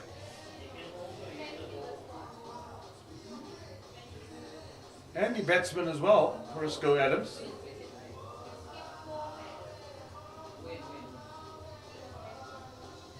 He seemed to roll his fingers over that delivery, and it just had the undoing of Linda. Carl Simon's in now. Well, you probably want to get guys that can run it. He's also handy with bat in hand. They've got to get to that 140 mark Western Province. So I think if they want to have a bit of a say here, there's still enough overs left. Just got to wonder though sometimes. Carl Simmons, he's the left-off spinner. He does hit a long ball sometimes. But you've got the 2 youngsters. You've got Juan James and Valentine Katime, who you regard as specialist batters, and they just keep shifting down the order. Juan James, particularly the SA Under-19 captain at the World Cup, had a great game against Northwest a couple of nights ago. Actually last Friday, we did his level best to get Province over the line, got 29 of very few deliveries. And if you're wanting to build the youngsters' confidence, you've got to feel that, you've got to trust him in these situations. Yeah, sometimes I just cannot understand the tactics of Western Province, really, as you said. So why then pick them if they're not going to be used?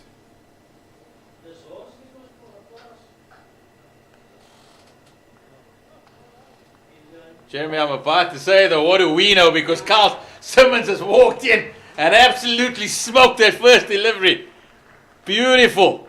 No, he can play, there's no doubt about it. And I mean, he's probably a handy man to have at this stage of the innings. It's pure timing, and it. Keegan Peterson making great ground. I think that's a good. He's done all right there. That's a fantastic effort. Beautifully struck though. Carl Simmons walks in like he's been playing on this wicket all night long. Western Province 3 overs remaining. Can they get to 150? It's not impossible. 27 of 18. That will certainly be a challenging total to the men from Paul. Gbets rocks.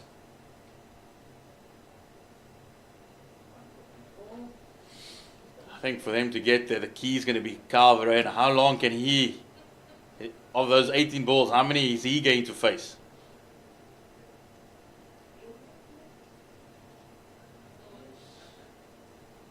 That will be wider. Yeah. Trying to go full and wide, but that's too wide. See the plan, he's got a deep extra cover and he's got the deep point. Third man's up. So he's going to try and be just on the just within that wide line. You've got to be clinical in the execution if that's your plan, because a few centimeters the other way and you've got to run in and bowl another ball. And that's an extra ball that normally goes to the boundary. That's much better. I think Calvarena, it was the double bluff there. He went all the way across and he just basically allowed Gamani to bowl it at him because couldn't be the wide. And that's what Clyde Fontaine's asking Abdullah Steenkamp now. He's saying Calvarena is going across, and this is the new rules. Calvarena is going across over to the off stump. Clyde Fontaine is saying, if Gamani follows him, how far does he have? Is it the original white line? Outside of that, is that a wide? That's very good from Clyde Fontaine. Well, I've seen umpires not call it when batsmen followed it. Well, that's as wide as the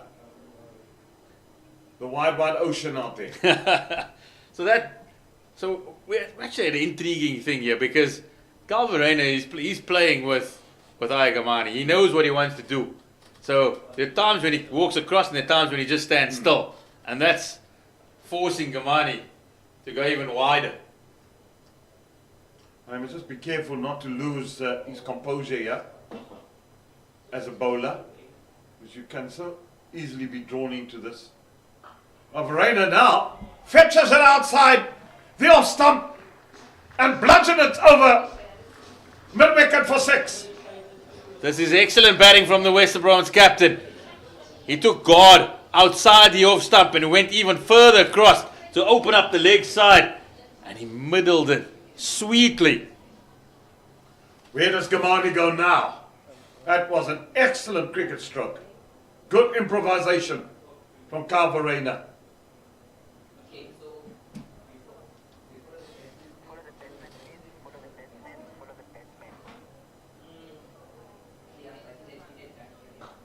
Again he goes, Gamani goes deeper.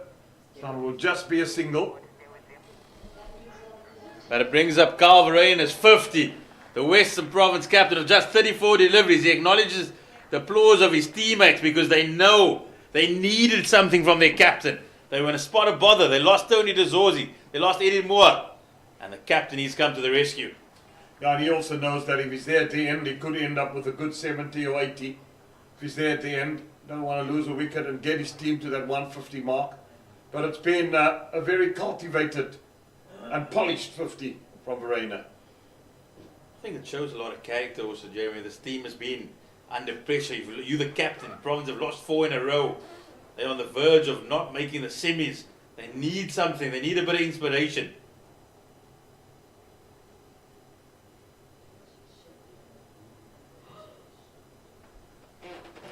Gbets Rocks have also come lately this season and showed some signs of winning cricket. Another wide. It's a bit naughty here from Gamani. Still Calvareena. At least Carl Simmons. It's the two Kyles at the wicket here. Carl squared. Could have had probably a swing at a third man. At least 5 leggers up in the circle. A little bit of batter and runs away, Jeremy. Yeah. It's all you need.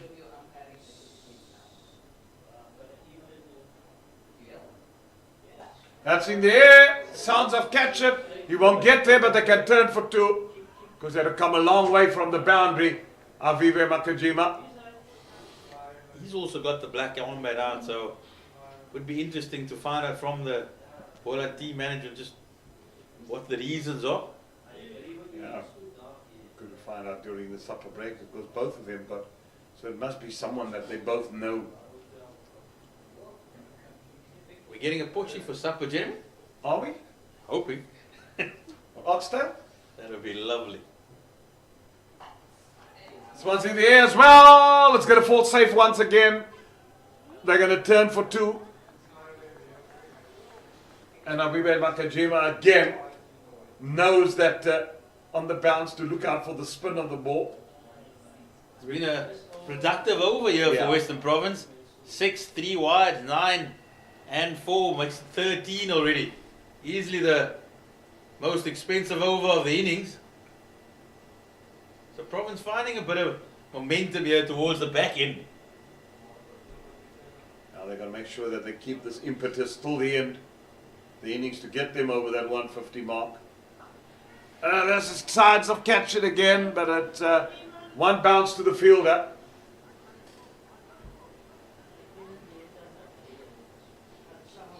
The end of the 18th over. Western Province 138 for 4.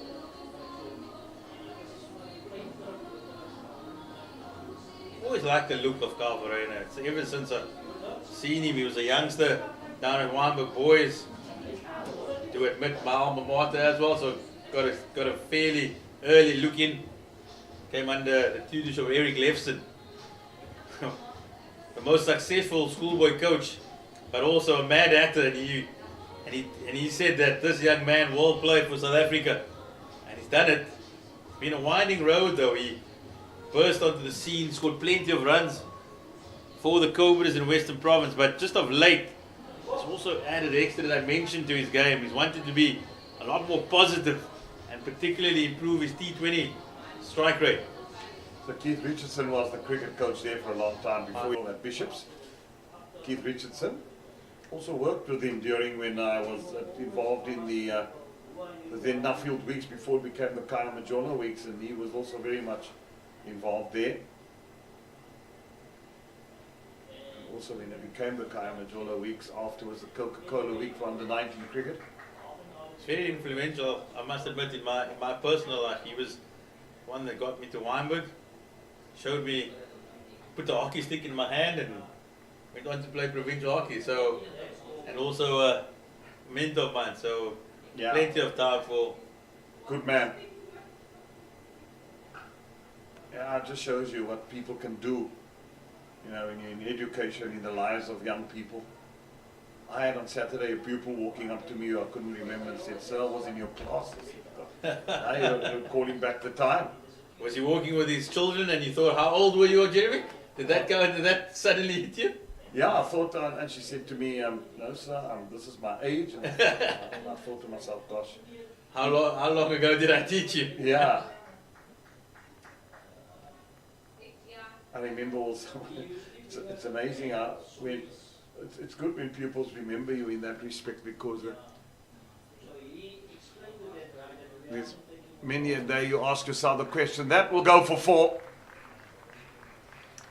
Carl Verena, he's definitely got the bit between his teeth here. He's only dealing in boundaries now. And he's definitely targeting the Iceman. Enjoys just getting over across to the off stump, opening up the leg side. Just swinging the arms. Yeah, he's done that a few times tonight, Verena. 143 now. And getting to that 150 slowly but surely. Got hold of that again. Only one. The way Verena's going, they're suddenly looking at 160 here, Jeremy. Yeah. And that would be, yeah, that would be happy with something. that, yeah. They'd be very happy with that. But easy batting on this wicket. I'll tell you what, if you're bowling a good line and then you've got to work for your runs, as you said, and you've got to run every run you get. It's a big outfield. So when you push it in the gap, you've got to run your 2s.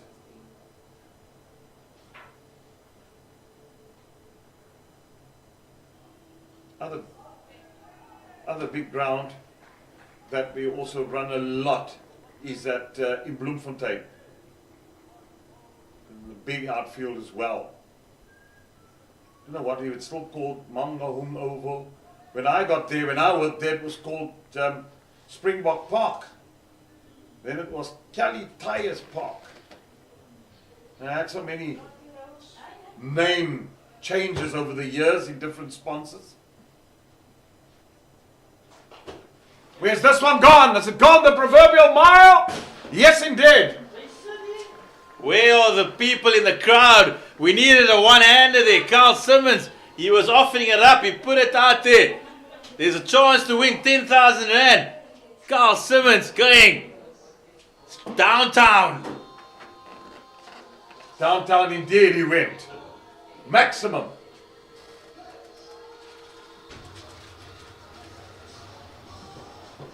You could see the people up in the commentary box. They were like running down the stairs trying to get there. It's brought up Western Province's 150 as well, going into this final over. Province. Well, did they read the TLCs? Do you have a ticket? That's the question. Accreditation doesn't count. Nah.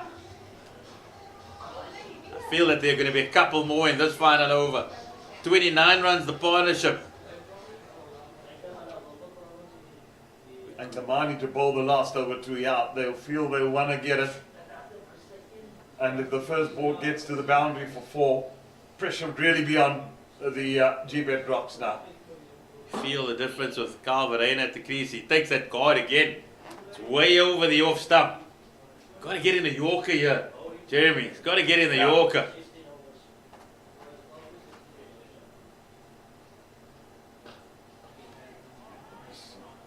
Slides it out to the offside. They're going to come back for 2. Oh, that's good running. That is excellent running by Carl Simmons. He had no reason to get back there. He absolutely should. There was no way he should be getting back there. But instead he was out the blocks. Fiwe Makajima on the bounce. Just a little bit of a step there before letting it go. Possibly the difference there. He knew he needed to get his captain Carl Verheyen back on strike. Yeah, it was good running. He just was like a July horse there out of the starting blocks. Verheyen gets hold of this. And again he goes that wide left, and Verheyen just beautifully executed shot. Takes it from off to leg, 4 more. Western Province captain is this excellent batting here. He's in complete control of what he wants to do. He knows exactly where Ayagamani wants to go, and he's just excellently, he's reading it well, and he's executing his plan fantastically. Certainly, Mani, as you said, you needed a Yorker. And that's what he surely should have tried to bowl. To try and go full outside off stump again when Verheyen is standing almost virtually outside off stump. And then works it to the leg side. Knows that the man 45 is in the circle. And there is no fine leg. There's a beautiful gap. There's nobody behind the wicket, and you feel that Carl Verheyen is the type of cricketer that he likes as a lap shot. He's a 360 kind of batter.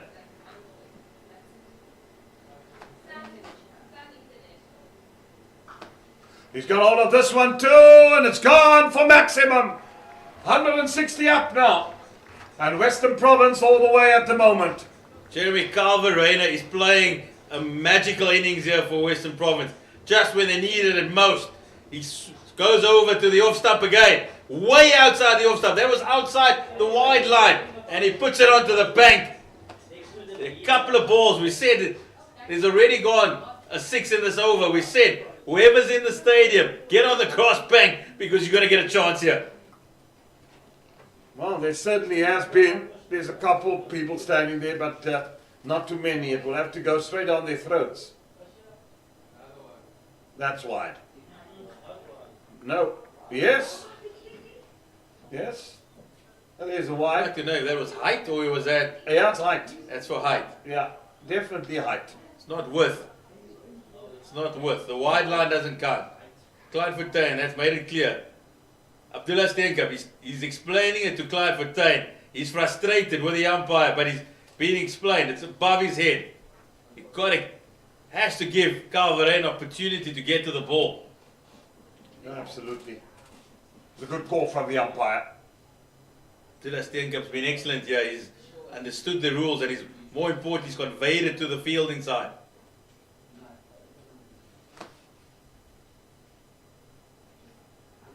Rain again. Oopsie, take a tumble. An easy 2 in the end. Well, Tamani's not happy. I think Mahima's hurt himself in the process. Yeah. You just saw him, his ankle going there, but gets up gingerly. You feel that that is a crucial position, the way Carl Verena is batting, that everything is going towards the leg side. Bringing the short fine leg into the game every time. Got a couple. There's 2 balls left. 165. Are we going to see 170? Well, if he gets a boundary now, 170 is definitely on the cards. And that will be a very, very good score. It's already a good score on this wicket. Believe you me. Down the ground she goes. They'll turn for a second. Comfortably get home. 1 ball remaining. 167 for 4. Where will this last ball be? Where will it go? Another wide? That could be on the cards. The Gbets Rocks, they must be livid. They had the game in the palm of their hands, and suddenly the George Linder Carl Verena partnership, and now the Carl Simmons partnership, 46 runs of next to nothing. It's given Province plenty of momentum and ascendancy here. The field hasn't changed. Still long on, long off, deep extra cover. Cuts that away! And it's gone for 4. Now it's gone all the way. And they got to the 170. That is an excellent ending to the innings for Western Province. Carl Verena, he's hauled out a magical innings here. 77 of just 42 deliveries. The last one, wide outside the off stump. He was going leg side. On this occasion, he went through the offside. That's your card. George Linder, he's played his hand. Tony Dezorzi, he got it going. But the main man for Western Province, the captain, Carl Verena. Yeah, he's played outstandingly and well supported by Simmons for his 14. It's also brought up the 50 partnership of just 23 balls. With 2 boundaries, 4 sixes. We haven't seen anybody go at a strike rate like that. And has that just been, could that be the difference at the end of the day? Yeah, it's been great stuff. Great stuff indeed. And this is going to take some doing for the people of the Gbets Rocks to get the score. It's not going to be easy at all to get to the score. So the bowling figures does look a bit rearranged. Kamani, he went for plenty. And yeah, he went for about 54 in his 4 and he's not taken a wicket. So, it's a change of innings. Western Province getting 173 for 4. 174 is what the Gbets Rocks needs to get to win this game. Are we in for a pulsating evening and an interesting time? We're going to have a short break, and when you get back, it will be the innings of the Gbets Rocks.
official CSA T20 underscore on Instagram and at official Cricket SA on TikTok. Use the hashtags CSA T20 challenge, hashtag the wars are now winning, hashtag being part of it. The competition closes 5th of April 2024.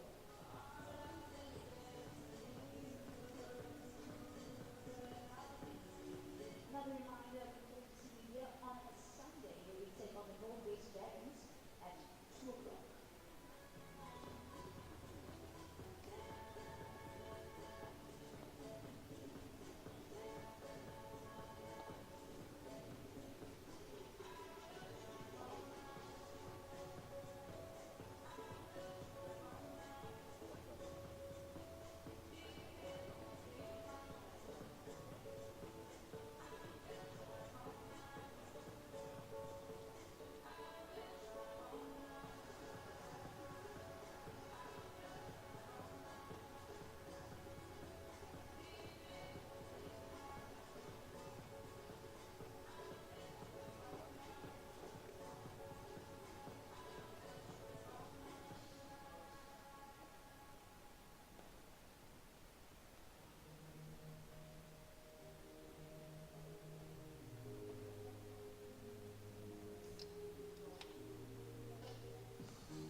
Welcome back to Boland Park, where the World Sports Betting Western Province team, in defending 174, walks out to the field full of confidence and striking out, and you can see chest out.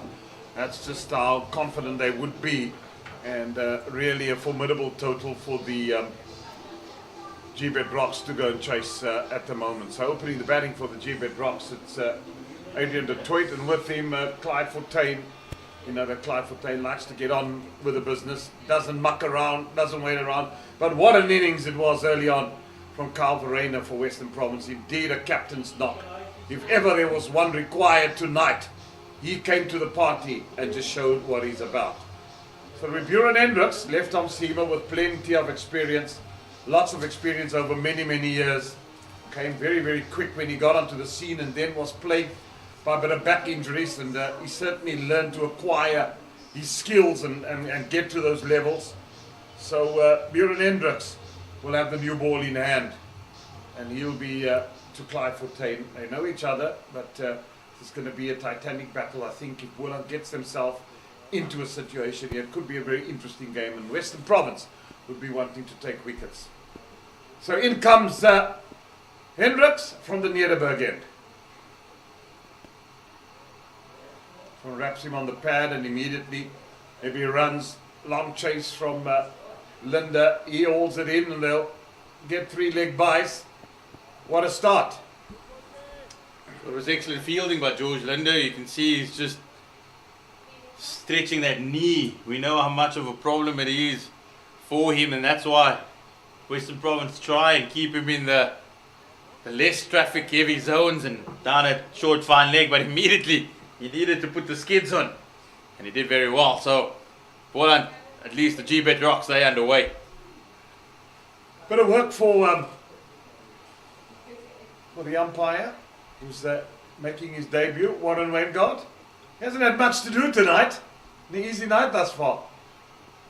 Oh, good delivery. So he's enjoying his debut. During the supper break, actually bumped into his father, Mr. Weingart, who's all smiles there on his son's debut. Very proud cricket family here in the Western Cape, home of Victoria, Chaka Road. Yeah, long history there with Victoria Cricket Club, the Weingart family.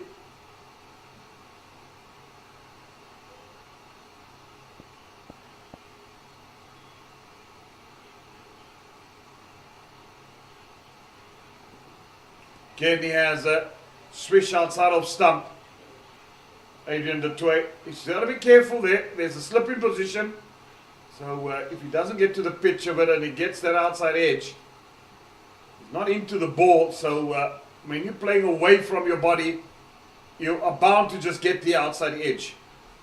It's great to see a slip in here. Not often that we've seen a slip here in the tournament thus far. But Buren Hendricks definitely getting shape away from the left-hander. Wonderful delivery. That one's got a bit of bounce too. Yeah, he's always had the ability to get shape, Buren Hendricks. Well, I tell you what about Buren, the one thing I remember, 2018 and 2019, I was privileged enough to go with the South African A team as manager to India. And the first tour we went on, we played a 4-day test in Bangalore at the Trumasamy Stadium. Second ball of the morning, Buren Hendricks to Ishan Khan, dropped. That's just off the outside side of the bat, and that will bring him a single. End of the day, Ishan got 200. Next year we go to India again in Bangalore, which I fancy our chances always. We drew both test matches there.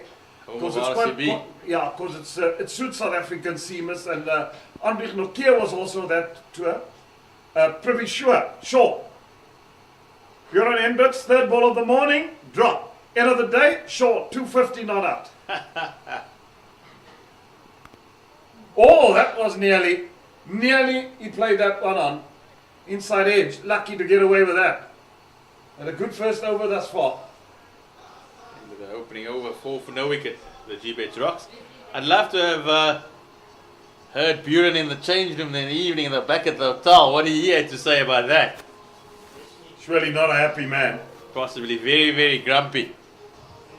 Indeed, he was. Don't blame him. I think Andre de Toy, yeah, obviously, Adrian de Toy at least playing, having graduated from the club ranks to face someone of the experience and ability of Buren Hendricks, it would be an eye-opener. Even on a placid surface like this, Buren under lights with a white ball getting some shape.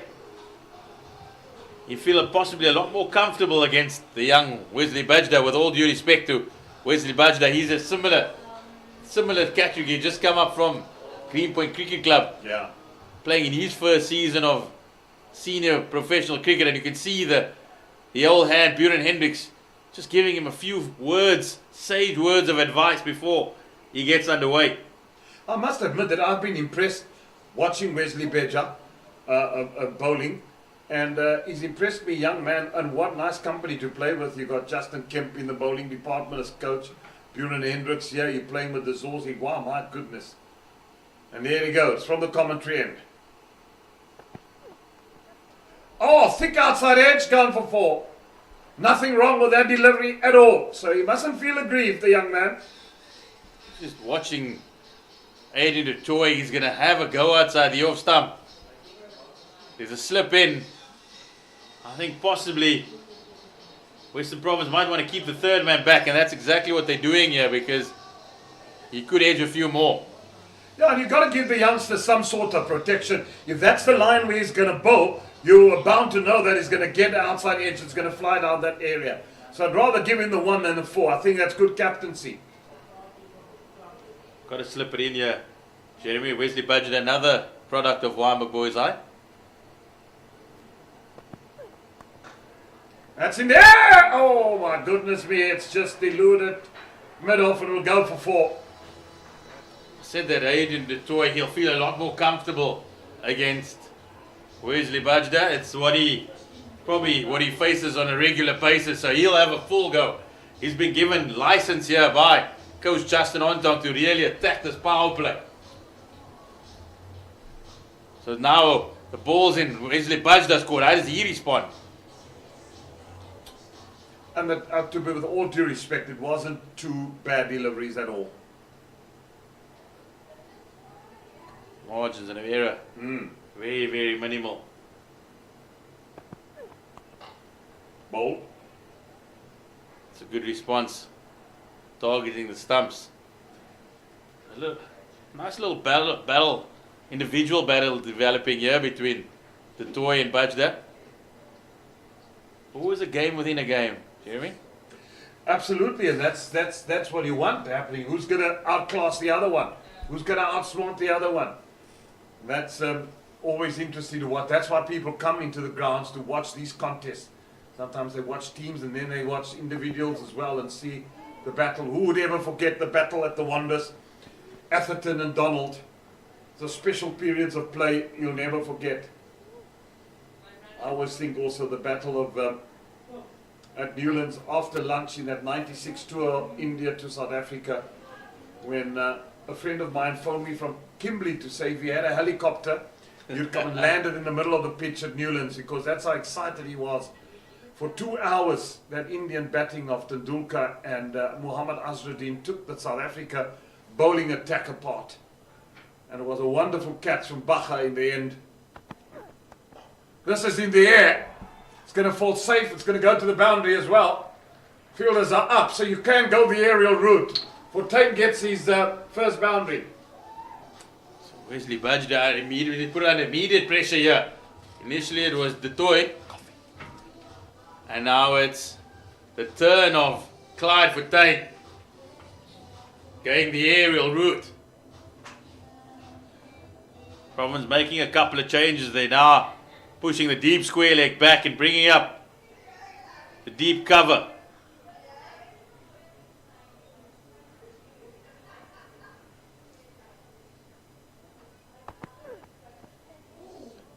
Nicely bowled. Change of pace by Bajda. He gets out to the first over. A tough one for the youngster. Gbets Rocks, they're 17 for no wicket after 2 overs.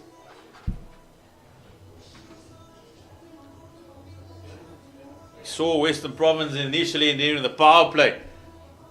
Tony DeZorzi, he got Western Province off to a fly with a couple of boundaries. Then it was curtailed when the spin of Imran Mana came into the attack, picked up Eddie Moore. Western Province, they are going to persist though with the swing and seam of Buren Hendricks. The slip's been taken out now though. Third man still up.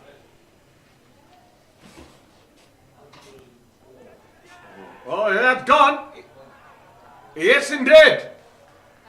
The wily Buren Hendricks succeeds in getting rid of Adrian du Toit. Gone for 10, 17 for 1 Boland.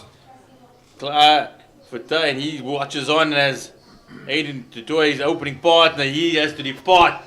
Carl Verreynne. He was excellent with the bat, and now he takes a wonderful catch, an inside edge. Adrian du Toit, he was always going to play shots. But Buren Hendricks, just a little bit too much skill, too much experience and class for the rookie. That's amazing when you've been there all the years and you've done it. Look at that. He's just beaten him on the inside, having an almighty swish, getting the edge, gone. A new batter, it looks like. The Rocks, they are going to send in Aya Gamani.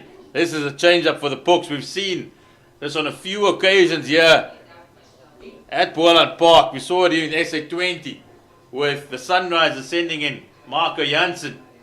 And now they're going for the all-round skills. We said he's handy with a bat. We didn't know that he was going to walk in at number 3. Yeah, it is Damani in at number 3. Aya Damani.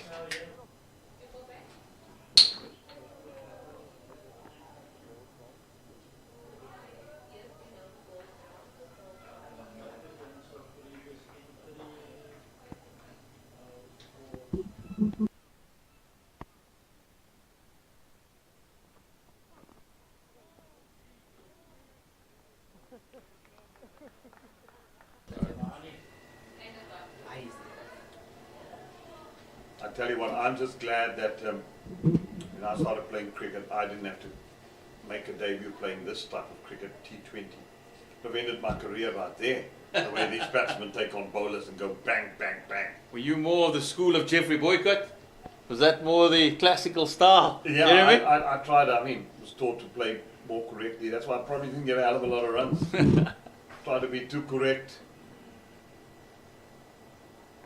It's funny that you mentioned the Atherton Alan Donald deal. I was 15 years old when that happened, and very much still working my way with a bat. And I watched that innings, and I felt that was the way to play. That you needed to survive every delivery. That you just had to spend time at the crease, and the runs would flow. The only problem was that I wasn't facing Alan Donald, and I should just have played my natural game and played a few more shots, because suddenly I felt that I just needed to stay at the crease. And I think my dad looked at me and said, "What are you batting with?" Oh, just trying another almighty swipe there.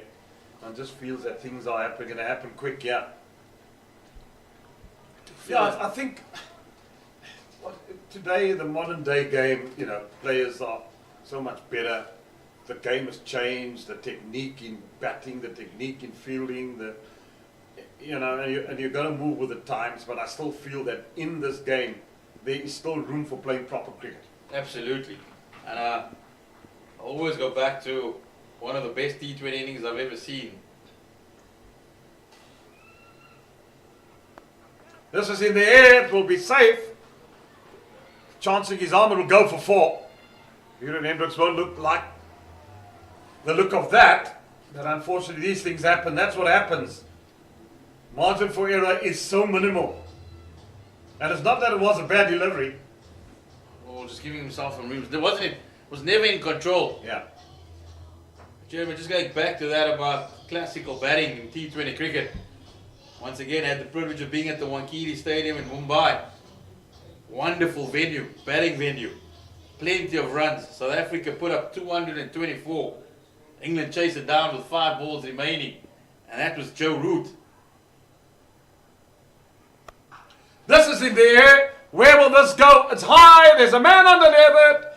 Gone. What a catch. That's a good catch under light. I think that's Onkenyako there taking the catch. Clyde Fontaine succumbs. Boland 22 for 2. Western Province on top, and it's the stalwarts. It's a big game for Western Province. They know what they need to do to get into the semi-finals. Carl Verheyen, he stepped up with the bat, and now it's the old warhorse, Buren Hendricks. He's leading with away with the ball. 2 wickets, double wicket over. Clive Fontaine trying to go over the top. Give himself a little bit of room. But Onkenyako, take a bow, young man. That is a very, very good catch. He will make plenty of ground, and we've seen so many catches go down in the competition already. But Onkenyako, he held on. Province pick up their second. Well, the one good thing that he did, the minute the ball left the bat, his eye was on the ball, he steadied himself, he watched the ball, he got his hands in a good position. And for youngsters watching out there tonight, that's the way you catch a cricket ball, under the high night sky. You just feel that Western Province, they've taken all that momentum from the batting innings into this fielding effort. Western Province, they were meandering along for a long while, and suddenly they exploded at the back. And now they've come out and picked up 2 wickets. Yeah, they've got to take this momentum all the way with them. And if they take this momentum, and this is the way they play and get wickets, get runs, who knows where they can find themselves to a semi-final, win that, and into a final. The only downside is that the final won't be at Newlands. Yeah, it's already been, we've seen the One Day Cup final at Newlands this year. Got a sneaky suspicion it might be up at the Wanderers, or unless Western Province having to go to the Wanderers again. And it hasn't been a happy hunting ground. Yeah, the bull ring. It's an unforgiving ground. Oh, this is in the air. This is going to be another prize packet. Gone. Good night. Goodbye. God bless. You have to say that, what was Aigamani thinking? You know that players we spoke about, that they're wanting to be innovative. You're wanting to take on the bowler first up. But Aigamani launching you can see he's livid with himself. And I think his coach will be even angrier. He was given the opportunity to go out there and express himself. Instead, he's played a horror shot that only led to his demise. And suddenly the Gbets Rocks, they're slipping deeper and deeper into the quagmire. Yeah, when you lose 3 wickets in a power play, normally what happens, law of averages, you tend to lose the game. Try the reverse sweep and into the air, into the night sky. Hendricks again in business, no mistake. Ends a horrible night for Aigamani. He went for over 40 runs in his 54 runs in his 4 overs, and then departs second ball. So that's the end of Aigamani. I think Boland might be thinking twice about signing him again. Right, in Adams, Verisco, the Iceman. We're into the all-rounders. We're into the all-rounders. We're only in the 3.1 overs, and we're into the all-rounders. Province, they have a sniff here tonight. Well, they'll be thinking of a bonus point, perhaps. That will not do them. That will do them good in their quest in this campaign.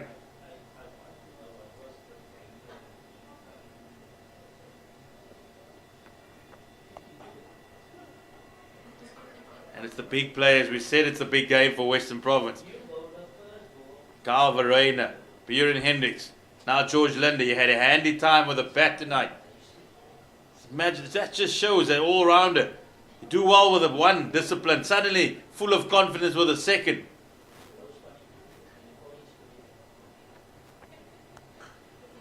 Cut away, he's man on the boundary, limited to only 1, which should have been 2. Good fielding. I think that was Carl Simmons on the fence there. Got to feel that Keegan Peterson facing up to his first delivery. Boland are going to have a chance tonight. The Gbets Rocks are going to get close to Western Province. It's going to be this man, he's going to have to bat the majority of the remaining overs. He'll also need partners though. He can't be running out of partners. That's the other thing. Someone needs to stay with him if he's going to try and do some magic for the Gbets Rocks. Well bowled by George Linder. Getting a bit of purchase. Helps that he's a little bit taller than the other spinners we've seen tonight. Left arm spinners, and he bowling here from the commentary box end.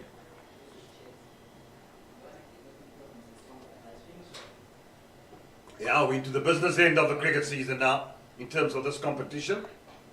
Bowled.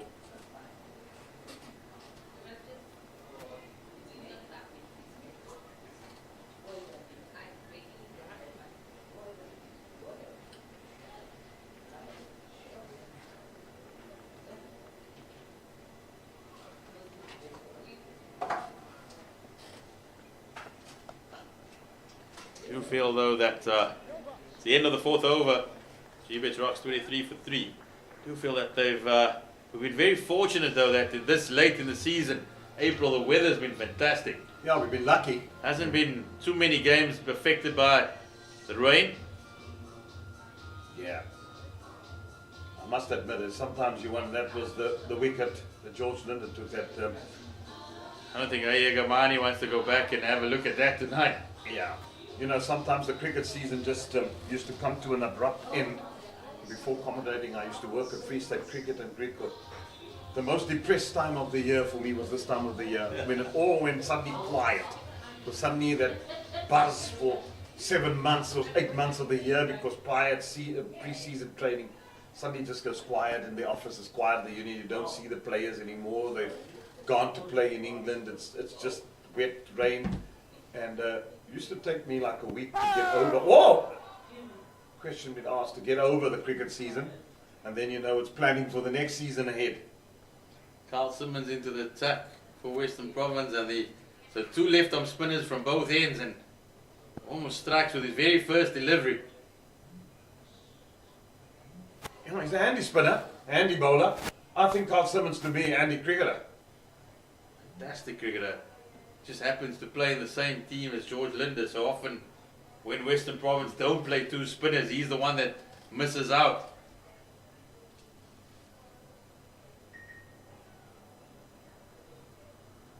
But at this ground you can afford to play a couple of spinners, because the nature of the wicket is of such that it will help spin. If you are going to play two spinners anywhere in the country, it's going to be here. Yeah. And St George's Park, definitely.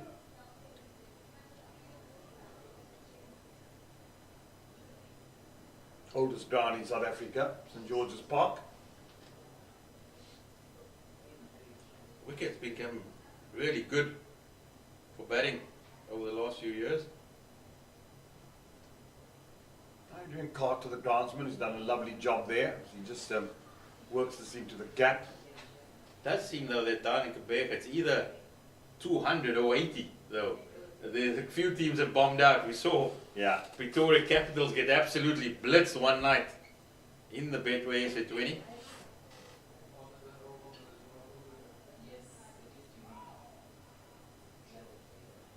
Oscar Adams winding up there. He was looking to give a few fans on the grass banks an opportunity to claim that 10,000 rand. I remember a test match there that was also a very good wicket where Dale Steyn took a couple. It was against Australia. Added Michael Clark. Yeah, and South Africa won that test. Got them out. It was really skillful fast bowling. Reverse swing of the highest order. Absolutely. You got a good memory too, I'm glad.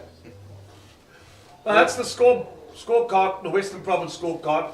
And the two names that stick out like a sore thumb, that'll be Carverena with a fantastic 77 of only 42 balls, and Linder weighing in with 34, ably supported. That partnership was worth 66, and that gave the impetus to this Western Province innings to get them to 173. Linder to continue.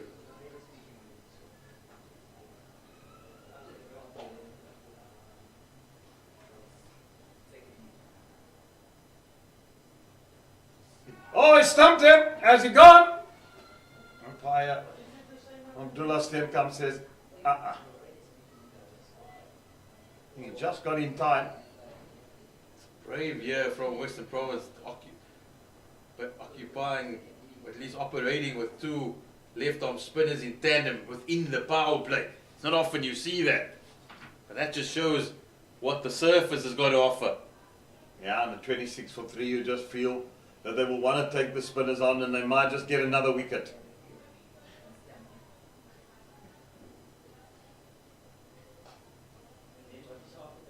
Has a swing on that, will only get him a single. Just feel that all that effort for One. just one. Could have just struck it firmly down the ground. Same result. Yeah, absolutely. It's amazing how these players think. They always think of the glory shots. They want to get the big one. Now these players go to the nets these days when they tease each other. Do they say, you know, I've grinded out and workman, or do they say, how many fours did you hit? There'll be a boundary. Got all of that. Keegan Peterson, that's his first boundary. George Linder just slipping down the leg side. There was a quicker delivery. And Keegan Peterson, immediately, he was in on the act. Wasn't going to miss out.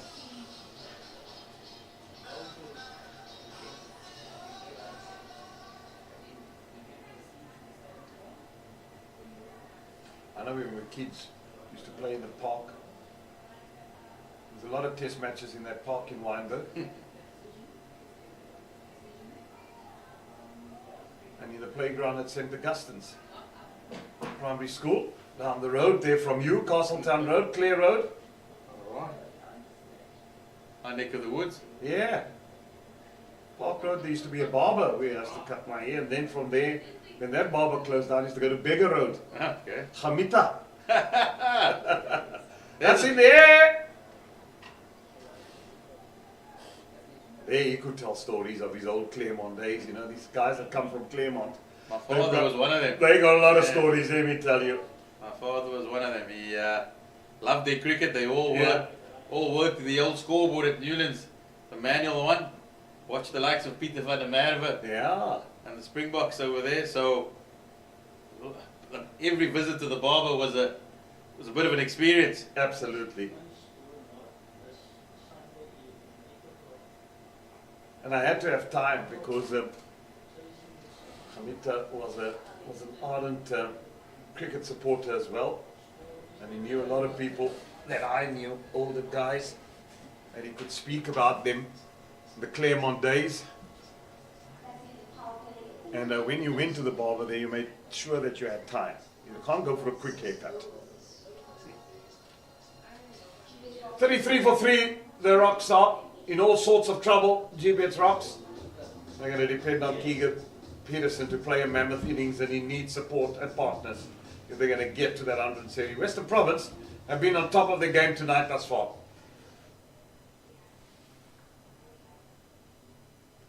Yeah, in the power play. Thank you. Just seen the Rocks. Oh, that's in the air. That's gone a mile. It's gone all the way. Yes, maximum. Frisker Adams, he was eyeing that boundary, that mid-wicket boundary all the time. But this occasion he makes crisp contact. Yeah, crisp indeed it was. And handsomely struck.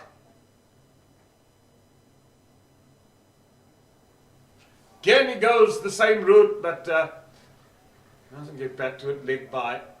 Yeah, in comparison, after 6 overs, Western Province were 41 for 2, and the Rocks 33 for 3. Just shows you 1 wicket more, and then almost 10 runs adrift.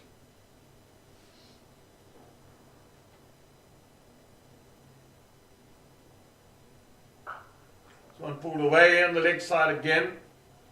This time there's a fielder. Peterson sounded almost like a planky shot. Bat manufacturer is not going to be. Yeah. Yeah, it didn't sound like it came out of the screws and out of the middle. One's cut away on the offside. Another single. Yeah, they will have to deal with singles, but they'll also have to get boundaries. And to run well between the wickets, very important.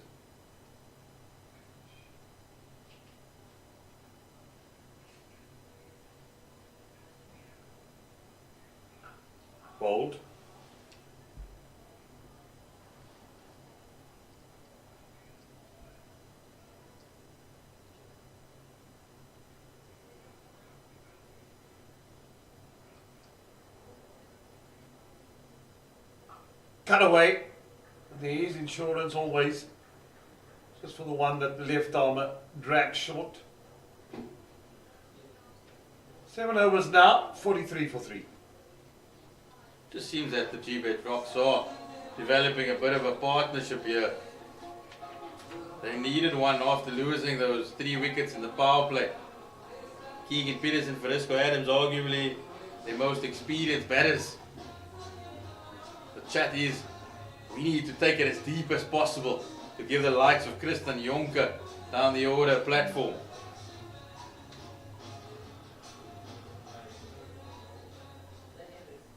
Linda to continue.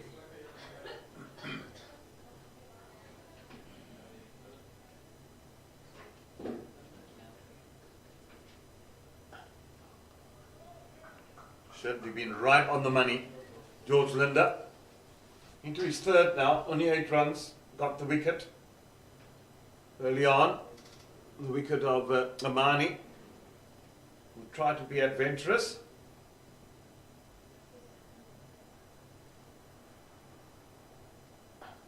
Oh, he looked shaping that one as if he was going to go downtown, and then changed his mind in the last minute. Peterson just holding back. He'll be going to the Titans next season. He's certainly been around.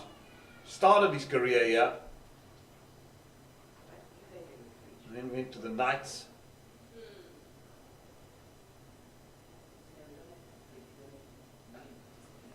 Cut away. Seemed to be just have been in and out and lost his form a little bit where he was in the test team. Hopefully he'll try and rejuvenate his career up at the Titans. So many players up there as well, so will he be doing a lot of test duty and not playing often, or? That's in the air. I thought he missed an opportunity in New Zealand, Jeremy. There was a real chance in that depleted side where he had 4 innings to really make a statement, and you feel that could come a time which Shukri Conrad might have to look elsewhere. Yeah, that is so. He'll really have to, because he'll have to do the hard yards now and do the hard work. And the only way to get yourself back into form is to score runs. The main thing is time in the middle is so important. Got to bat, bat, bat.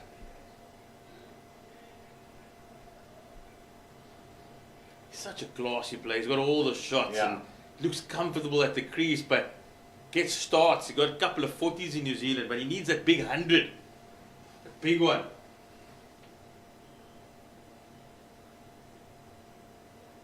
Yeah, sometimes I wonder if it's just not his mental application that gets in the way of his talent, because he is certainly a talent, and wonder to watch when he gets going.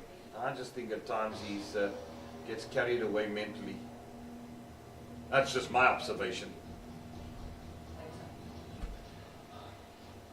He's had a bit of a travel all around the country. He's obviously started his cricket here at the Gbets Rocks, down in Boland. Played for the Cobras a few games. Went up to the Knights in Bloemfontein. Then moved to the Dolphins, where he was really successful. And then came home last season. And now also, it worries me when a player becomes a seasoned traveller from province to province. That gives me really nervy times about a player. I must be honest, because you've got to be settled somewhere. I thought coming down to the Rocks, that could possibly be his, that's where he was going to settle and close off his career, but possibly losing his national contract, that might have played a role in him going up to SuperSport Park. No, it's good delivery. Good delivery from Nyako.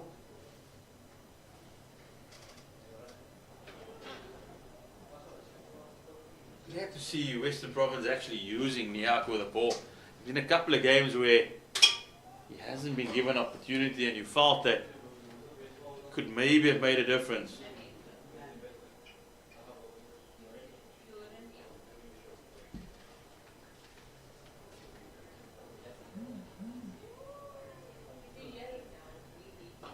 Down the ground he goes. Crisply driven to no avail. Fielding Wesley Baja. Mid off.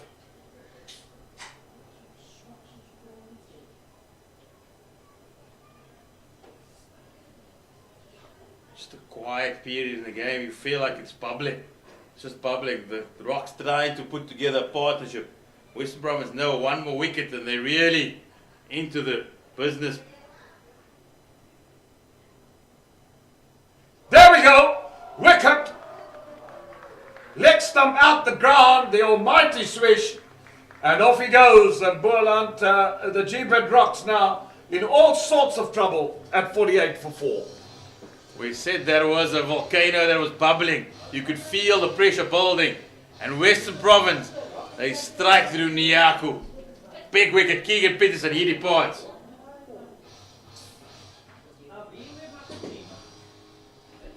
One wonders. I mean, that's what worries me at Keegan Peterson looking. He knows he's got to get on with the game.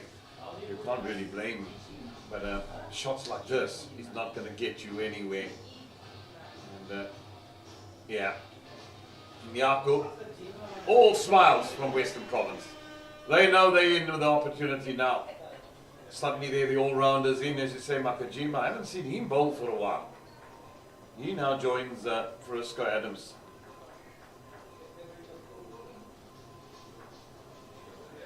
Suddenly, his run rate to Sydney moved up as well.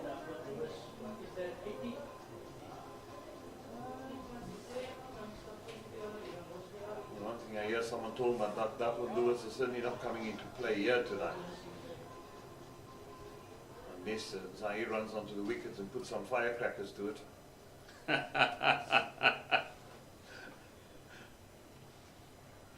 Load shedding perhaps? Please. It's amazing how we haven't had load shedding now for a long time. I just wonder, once the election's over, 30th of May, could be at stage 6. 4 runs. We might get the candles out. Yeah, take out the candles again.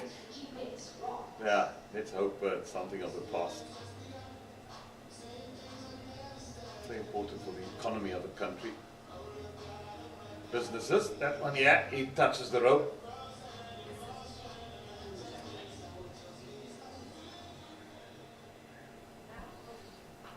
Kenny has a go. Yeah, they're not going to lying down. 50 up also that boundary early on into the 9th over.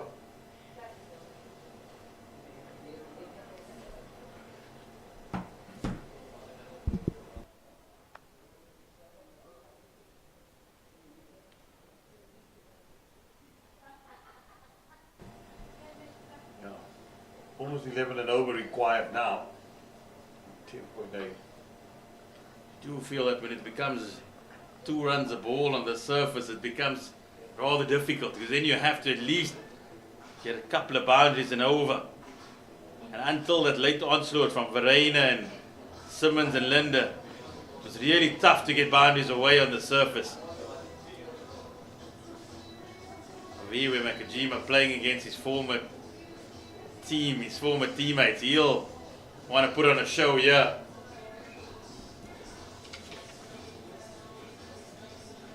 I just feel it's a bridge too far unless somebody comes. We got an India. Both of them got to play out their skins for a period of time. Let's get on with it. Linda into his 4th now. He's gone for 13 runs in his 3, and how well hasn't he bowled this evening?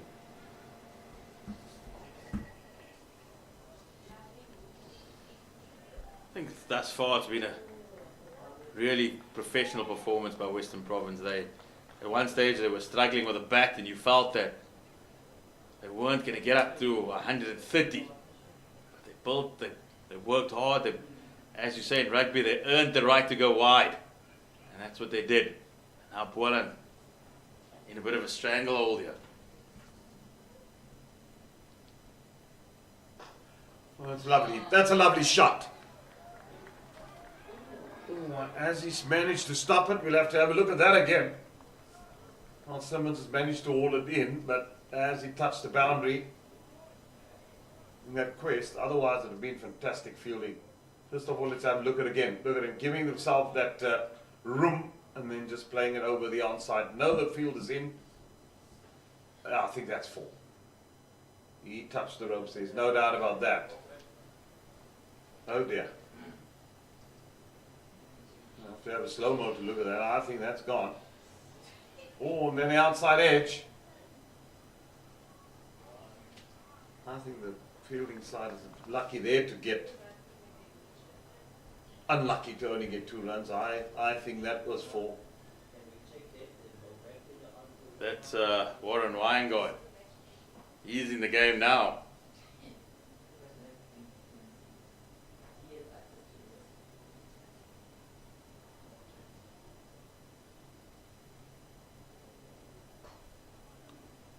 Oh. And on to the end of well, he's got 2 more deliveries to go. He's only gone for 18 runs. It's been a very, very good spell this.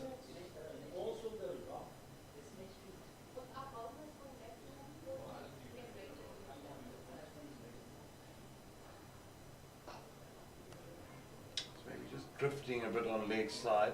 I'll get 2.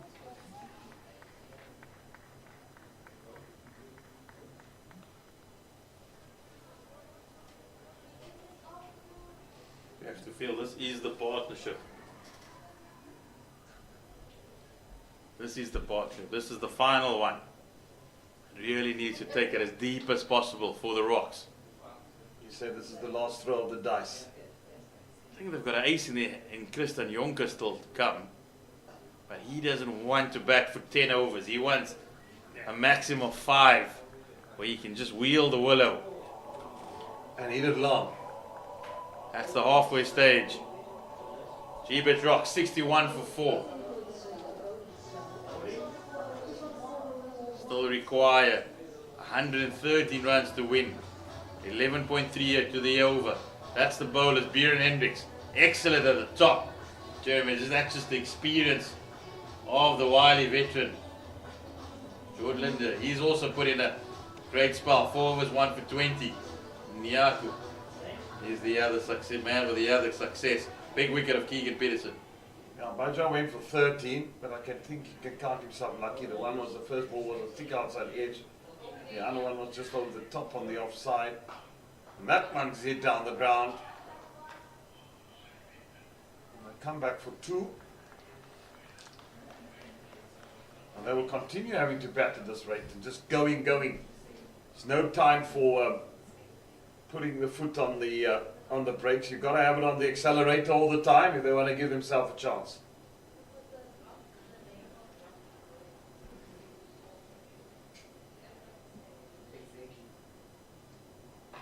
He got hold of that one. It's gone for the maximum. It's a good blow that from the Iceman. A sweet strike by Frisco Adams. He's bringing the patrons on the grass backs into the game. 10,000 and up for grabs, one-handed. Was there anybody in the region? Fortunately not, it went all the way. Frisco Adams, he's fighting a lone battle here.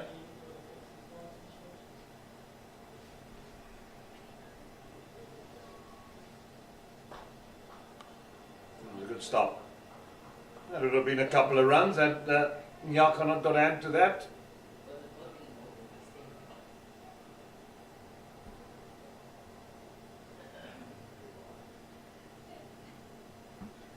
Scores from around the country, Jeremy. The DP World Lions, 154 for 8. The Titans, 55 for 1 after 6.2 overs. They need 100 to win in 13.4 overs. Well, this has gone high, handsome, and it's gone all the way again. My goodness, this is an excellent over for the Gbets Rocks. Not sure why the people are sitting to the left-hand side. Move towards the right, because Frisco Adams is giving you opportunities here. He's seeing it like a watermelon and he's sending it to the grass banks. It's such a good hit. And the other scores? Titans, remember, they're wanting a semi-final place. Yeah. And this one is that a gone, and anger as Fariska Adams departs. A good catch from James on the offside. 75 for 5. So Onkineyaku, he was struck for 2 sixes, but he'll have the last laugh. Fariska Adams, he looks up to the heavens. He was striking it sweetly tonight, and he just practices where he should have gone. Went 2 on the leg side, but the offside, Juan James didn't have to move much and took it comfortably in front of the visitors' dugout.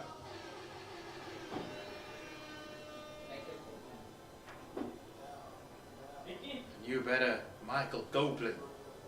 So they keep coming, he'll keep swinging. The other game between the Warriors and the Northwest Dragons, the Warriors 145 for 7. The Northwest Dragons 54 for 2 after 8. They need 90 in 11 overs. That could be interesting. Dolphins they've booked 3rd place. They dismissed their neighbours, the Tuskers, for 108 this afternoon, and they easily cruised home with a bonus point, 112 for 2. So the Dolphins, they assured of moving up the table.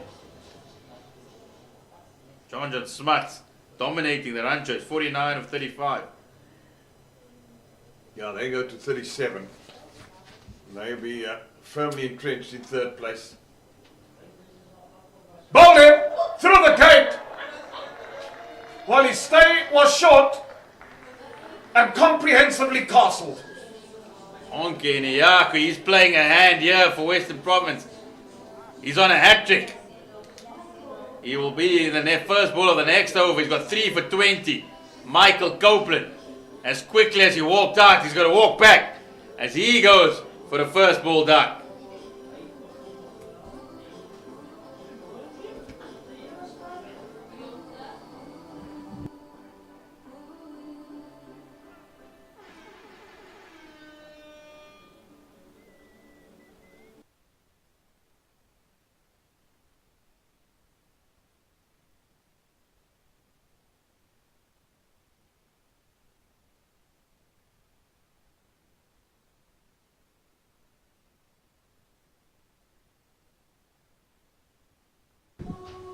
That was just shocking batting. Unfortunately, bad shot. First ball is right on middle stump. We try and whip it across the line, and he got comprehensively castled. Gotta have a look first sometimes. I've seen so many times that flatters to deceive the young Copeland. Saw him at the Cubs week a couple of years ago. It was the first year after COVID. He was a part of a very strong Lions team, Kesboy, and everybody said he was the one to watch.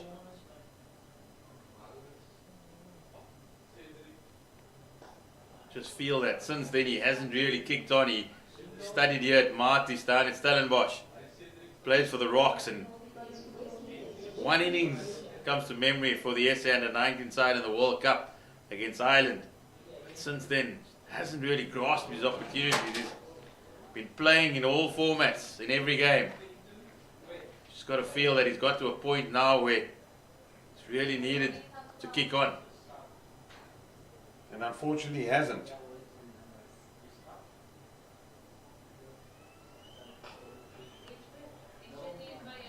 I do remember him bowling handy spinners as well. Spin when he, and that part of the game also hasn't been utilised as often of late. Leslie Badger, he's back in the attack. He'll unhauling his figures after conceding 13 in that first over. Western Province now chasing that elusive bonus point.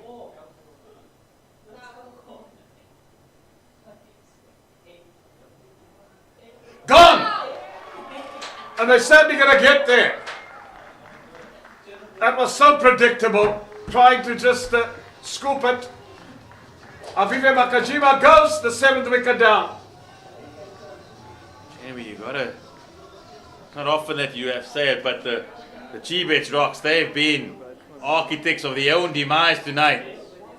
we've seen a few ill-advised strokes, and we know that this is the way of the modern game. But he just sets him up so early, and he doesn't get any momentum in the shot. And John Bird stretches out and takes a good catch. As we see Imran Manik now walking out. Well, the timing of the jump from Bird was so good. Make sure that to get rid of Avive Makajima. Now, the Gbets Rocks reeling at 77 for 7. Western Province, they want to close it out now. They know what's at stake. They were pushing for that place in the semi-final. That bonus point could prove to be the difference. They're in a battle with the Titans. Face the Titans at Newlands on Sunday. Yeah, and that could be decisive. It's really been rushing cricket here. Rush in and rush out. I think you just keep your pads on. No matter what number you're batting, just keep them on. Get ready. You might be out there. Beaten with slower delivery. Early onto the shot. Imran Manak.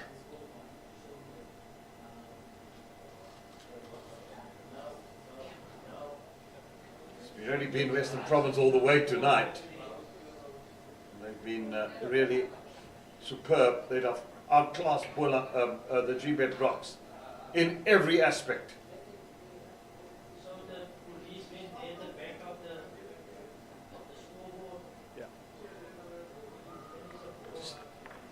What disappoints me, James, is that the Gbets Rocks haven't really come out with a plan on how they were going to chase the score down. They sent in the pinch hitter early on who didn't look comfortable at all, Aigamani, and then just the shot selection since then has been a lot to be desired. Couldn't agree with you more. Spot on. At the end of the 12th over, the Gbets Rocks in all sorts of trouble. 7-8 for 7.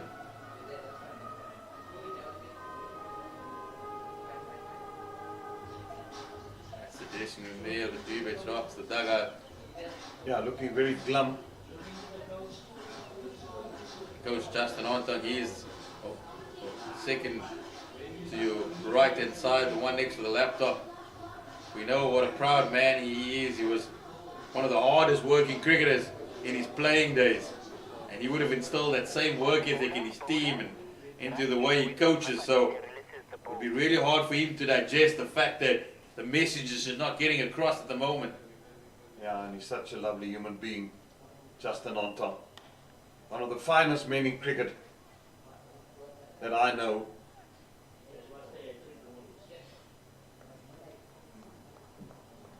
It's been a tough season. It's been in his first season as well. Hopefully he gets a 2-year contract or something like that, and gets his own players in place.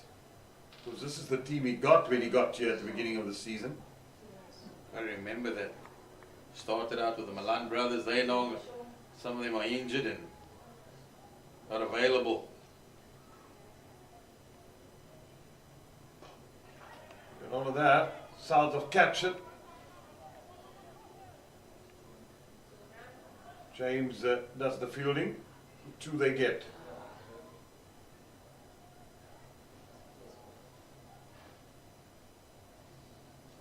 Really has been a baptism of fire for Justin Anton. You know, he's a resilient character. He'll bounce back. He'll come back and be even stronger for the experience. Yeah, a different role now, head coach. Before he used to be fielding coach of South Africa for quite a number of years.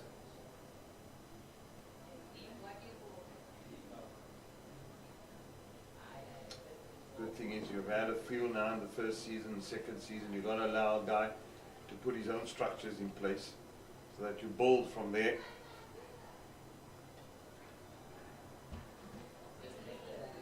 Certain players, you'd say, I don't think that We can't continue with you in the same road. It happens. And you've got to make those tough calls at times.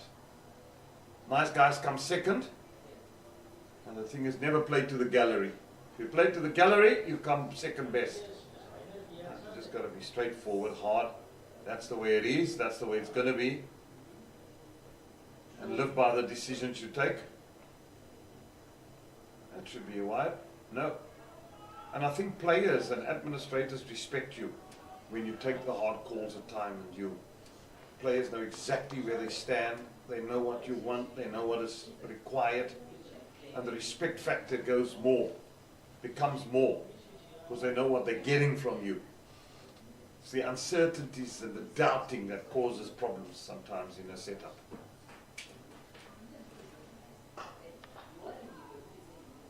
Club down the ground and do come back to the second. So that's the end of Onkiniaku's third over, 3 for 27. It's been good. Not a bad spell at all. He probably bowled his last two. Picking up wickets, that's for sure.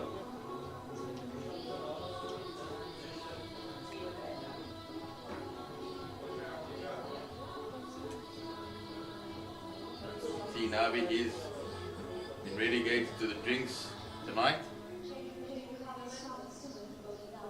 Played a big role in Western Province winning the One Day Cup.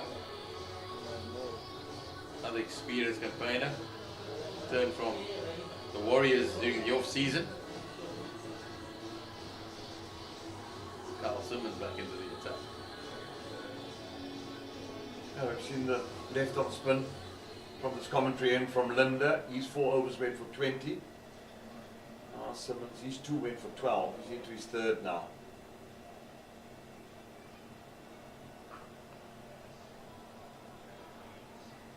Good fielding. Jonathan Bird.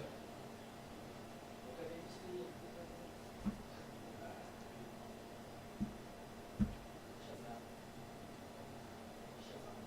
sure Carl Verena would be a happier man tonight. Performance by his outfit. It's been clinical thus far.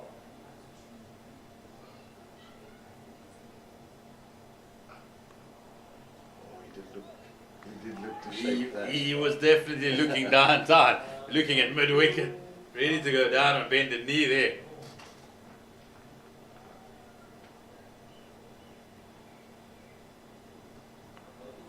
Do you remember that Christian Jonker did play a couple of T20 games for the Proteas? Yeah. During his time with the Warriors, known to be able to hit a long ball. And deadly towards the end of an innings.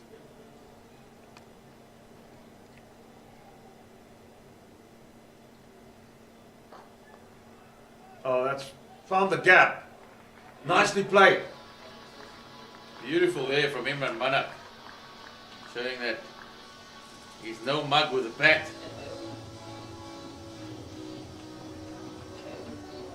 Bayumi, he's on the field as substitute.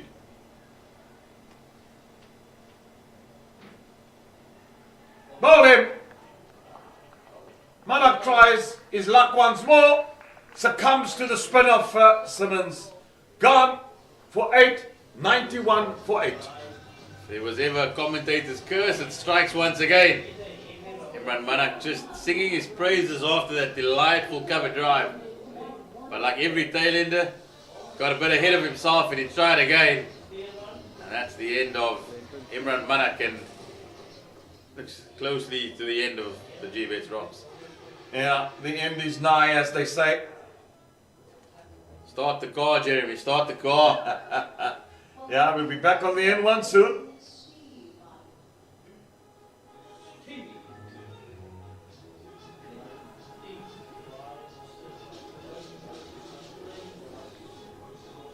Clinton Stearman, when he bowled out his 4 overs on the trot this afternoon, he wouldn't have thought that he was going to walk out in the 14th over. He thought the game was in control. The Rocks had it in control. He delivered 4 overs on the trot. Just 20, picked up a couple of wickets as well. Now he's going to have to do a job with the bat, and you feel that this mountain is just probably too steep here for the likes of Glenton Stearman.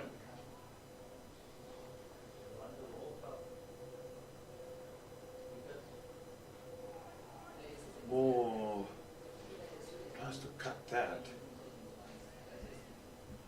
End of the 13th over now, or the 14th, I beg your pardon. 91 for 8. The province requiring that 2 wickets for victory. Hendricks back into the attack now. Wise move, I think. All the experience. Jonker at the crease.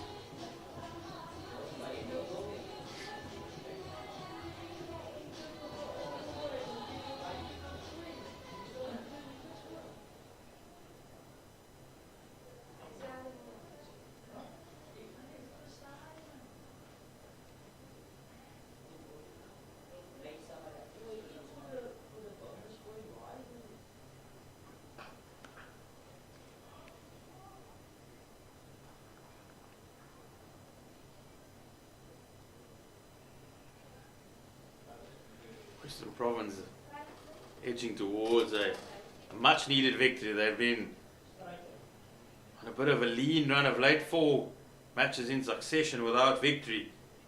And they were wondering whether their semi-final hopes were slipping away. Now this has just breathed fresh life into their campaign ahead of that all-important tie against the Titans on Sunday. Ooh. He's trying to run it down to third man. Quentin Steven, the wily Buren Hendricks. He's leaning back over his shoulders, giving him that look.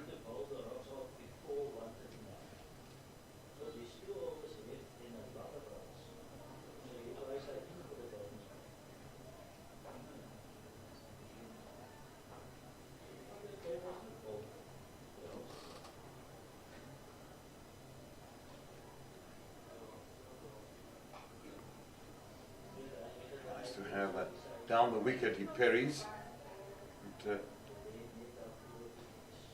Look at Buren Hendricks' figures there. He'll want to take that home with him any day of the week from a T20 game. and I've seen some of those figures before from this man as well. He's been a seasoned campaigner, all the experience now, senior statesman, and he's earned the right.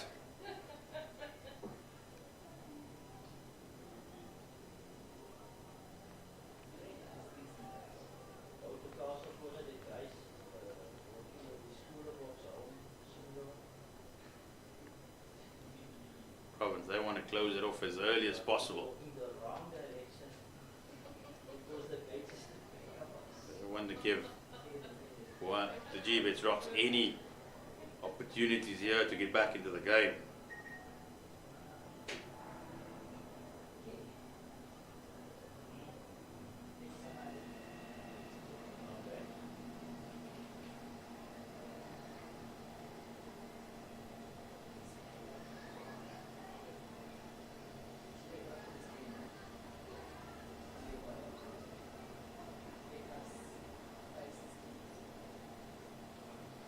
Ball him!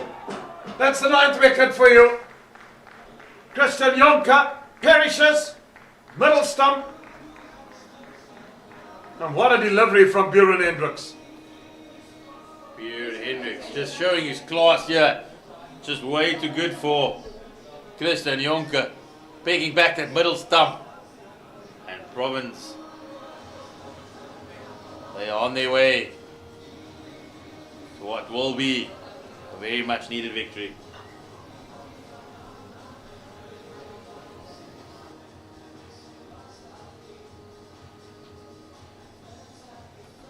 Yeah, they've just been so convincing. Beautifully bowled.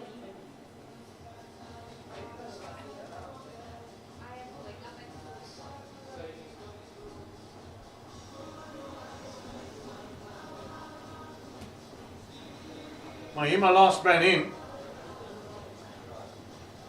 Not an appropriate song at the moment.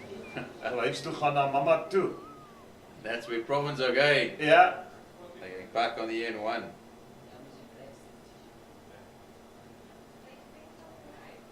What's happening there with the Titans game? Have you got any more scores for us? Everybody will be glued and watching each other. Who's doing what? I have an update shortly.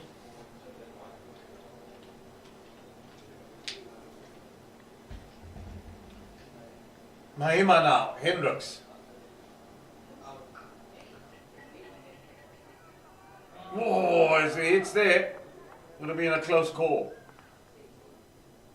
Seems to be a fascinating game that's in progress.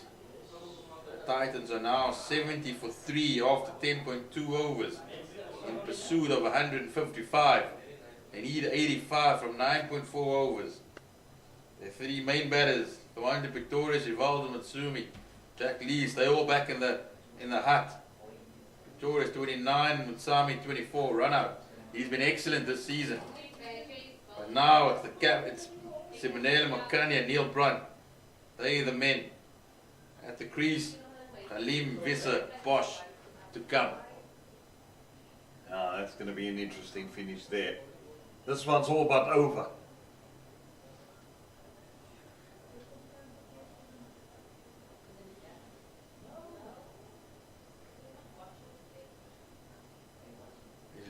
He's about to run in. If he can pick up the last wicket, will do plenty for his confidence. He's already picked up 1. There's a young man making his way in the professional game. Well, nearly through. Nearly got it through. I don't know where Mahima was heading to there. He was running down the wicket.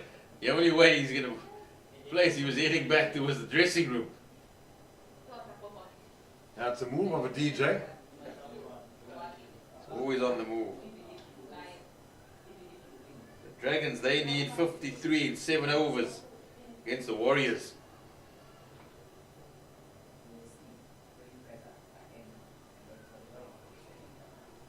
Again, he goes on a bit of a walkabout, does Mahima. It's been entertaining to watching these 2 deliveries. Smiles all over. You just see Morena having a big chuckle. He was practicing a shot on the side there, Jeremy. I don't know which textbook that was, but it surely wasn't the MCC. I think it might have come out of his DJ playbook, that one.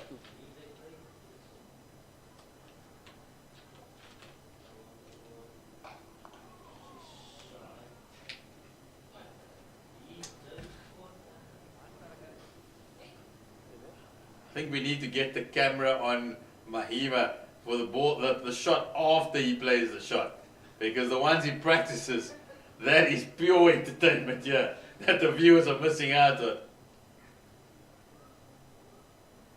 Yes, he's ready. He's lined up.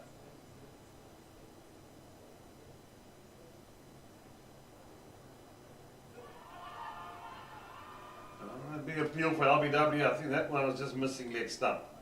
It was always ricocheting that way. He's also got a bit of a bat on there. He doesn't know it. Mr. Wangod hasn't gone up with a leg by. So somehow by hook or crook, Mahima survives. Knowing that one guard's on the debut, players will chance their arm. He was unfazed.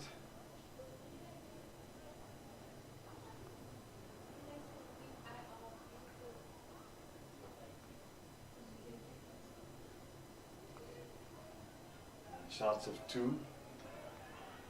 No. But quick to that one.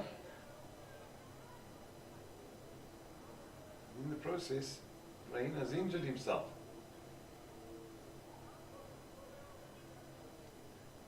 That wouldn't be ideal for Western Province. I think it's just a bit of coldness there. He should be okay.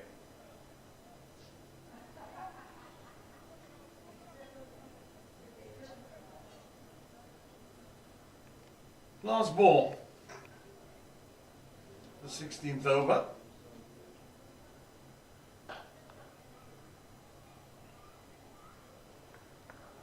$96 for 9.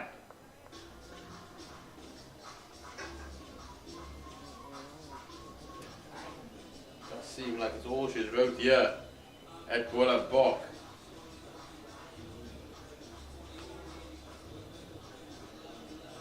Innngs, he'll want to wrap it up. He's got one more over.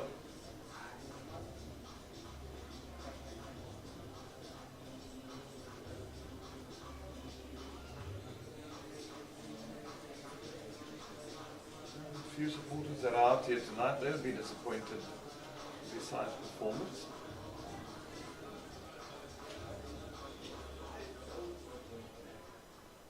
Hendricks into his fourth now.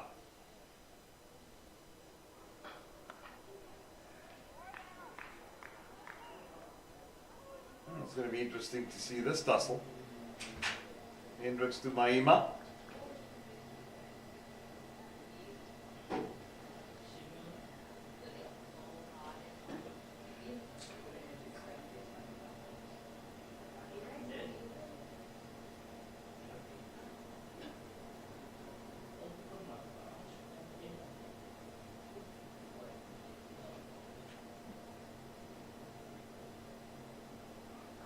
Up.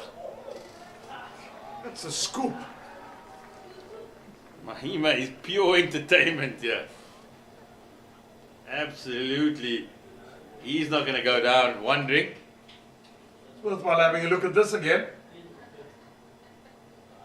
Look at that. Pure class from the Gbets Rocks. Number 11.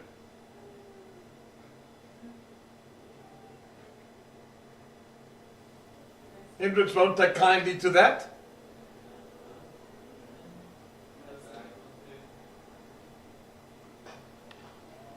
This time he drives it down the ground.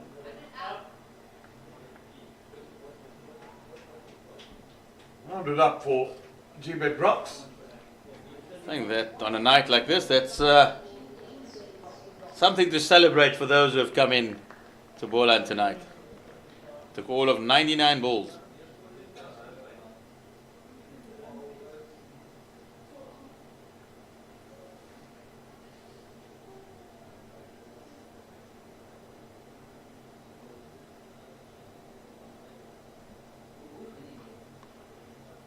Opens the blade, that will go for 4. Found the gap nicely there. Western Province just being frustrated here at the end. Innngs, just figures being damaged in the process. Get the spinners up.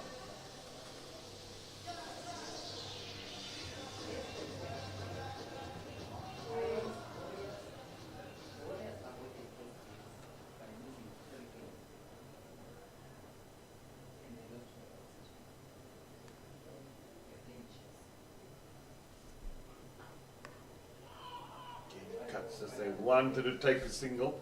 Wisely sent back. It's a loud shot by Mahima. Could hear him up here in the commentary box. He said, I want none of that. You face the last ball.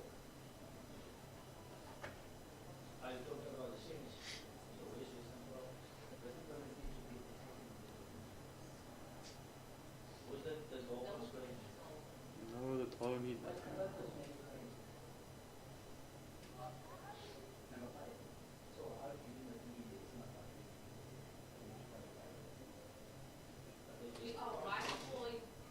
Now this is high up into the air. Is there anyone underneath this?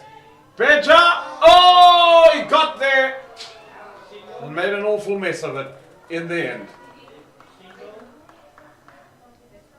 That should have been the end of the game. Where's Lepejda? He is.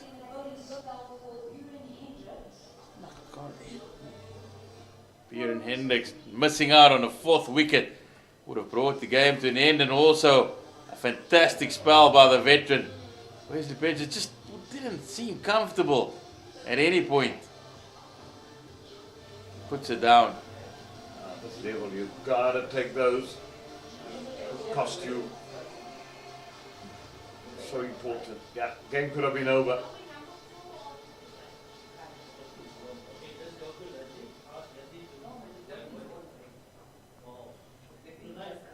Carl Simmons into his 4th now.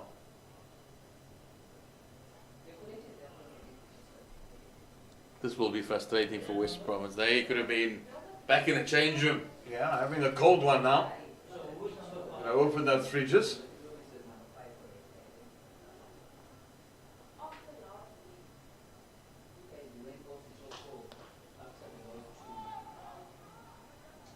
Round for one. What has Mahima got in store? Lefty Adams would have given lots of air and said, "There."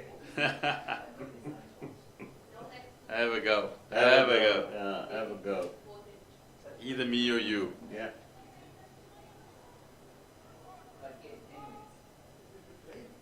And Siamboenga Mahima shows all the top order batters, if you are going to play a reverse sweep, this is how you do it. And he's executed fantastically well. I must admit that he premeditated it, and then Carl Simmons just held that line. Didn't intend to stop or do something different. That gives Mahima a boundary. All night we've seen the Gbets Rocks try and attempt the reverse sweep. Mahima comes out and That's in the air, and that's the end of the game. 110 all out. how many times have we seen that?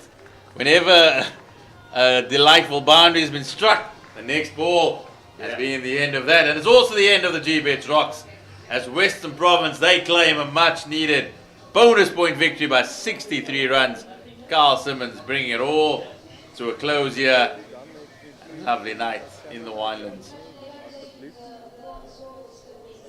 Yeah, the World Sports Betting Western Province being victorious, I beg your pardon, here at Newlands. They'll be very, very happy with that performance. They certainly got back to winning ways tonight. They've been poor in a couple of games, but certainly coming back tonight and being clinical in their victory by 63 runs. The batting has been fantastic by Carl Ferreira, and ably supported by George Linder. Western Province will go to Newlands taking that 5 points in the bag with him. And they will be very, very comfortable how they have done, how they've played. And a big one awaits them on Sunday against the Titans. It all depends what happens in that game there tonight. If the Titans lose, they know they have to come to Newlands. About 5 points out of Western Province, because they now move past the Titans. They go to 28 points with that 5 points that they collected here tonight. They won ahead. The Titans wins a different story. Justin on top, walking out, just shaking hands. These are rivals from just 50 k's down the road from each other. They are.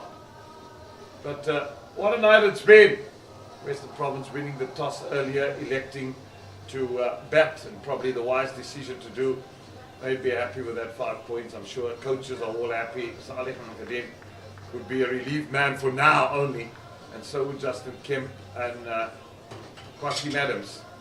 But they know there's lots of work to do, and hopefully the crowd comes in at Newlands to support them and to make sure that Western Province get the much needed victory that they need to get them into a semi-final of this competition. Well, we trust that you've enjoyed the evening with us. If you just have a look at that scorecard once more, extras being 4 with that total of 110. Nothing to write home about. It was only for Risco Adams, who came to light with that 34-23. Other than that, the scoreboard definitely looks like a telephone number. It hasn't been much to write home about. Well, the bowling figures, Buren Hendricks once again has been superb. Beja, he went for 13 in his first overs, came back nicely in the 2 to take 1 for 18. Carl Simmons is 2 for 23. And Nyako, I thought, was simply outstanding. He's 3 for 27. And he certainly made sure that Western Province were right in it this evening. So, all in all, Western Province, as I said, winning the toss earlier, electing to bat 173 they got. They skittled the Gbets Rocks out for 110. They gained themselves 5 points. They win by 63 runs. So, from Boland Park, we hope you've enjoyed the cricket. We hope you're happy if you're a Western Province supporter. You'll be a bit disappointed if you are a Gbets Rock supporter. But all to play for Western Province on Sunday. So from a lovely evening at Boland Park, from both of us, good night.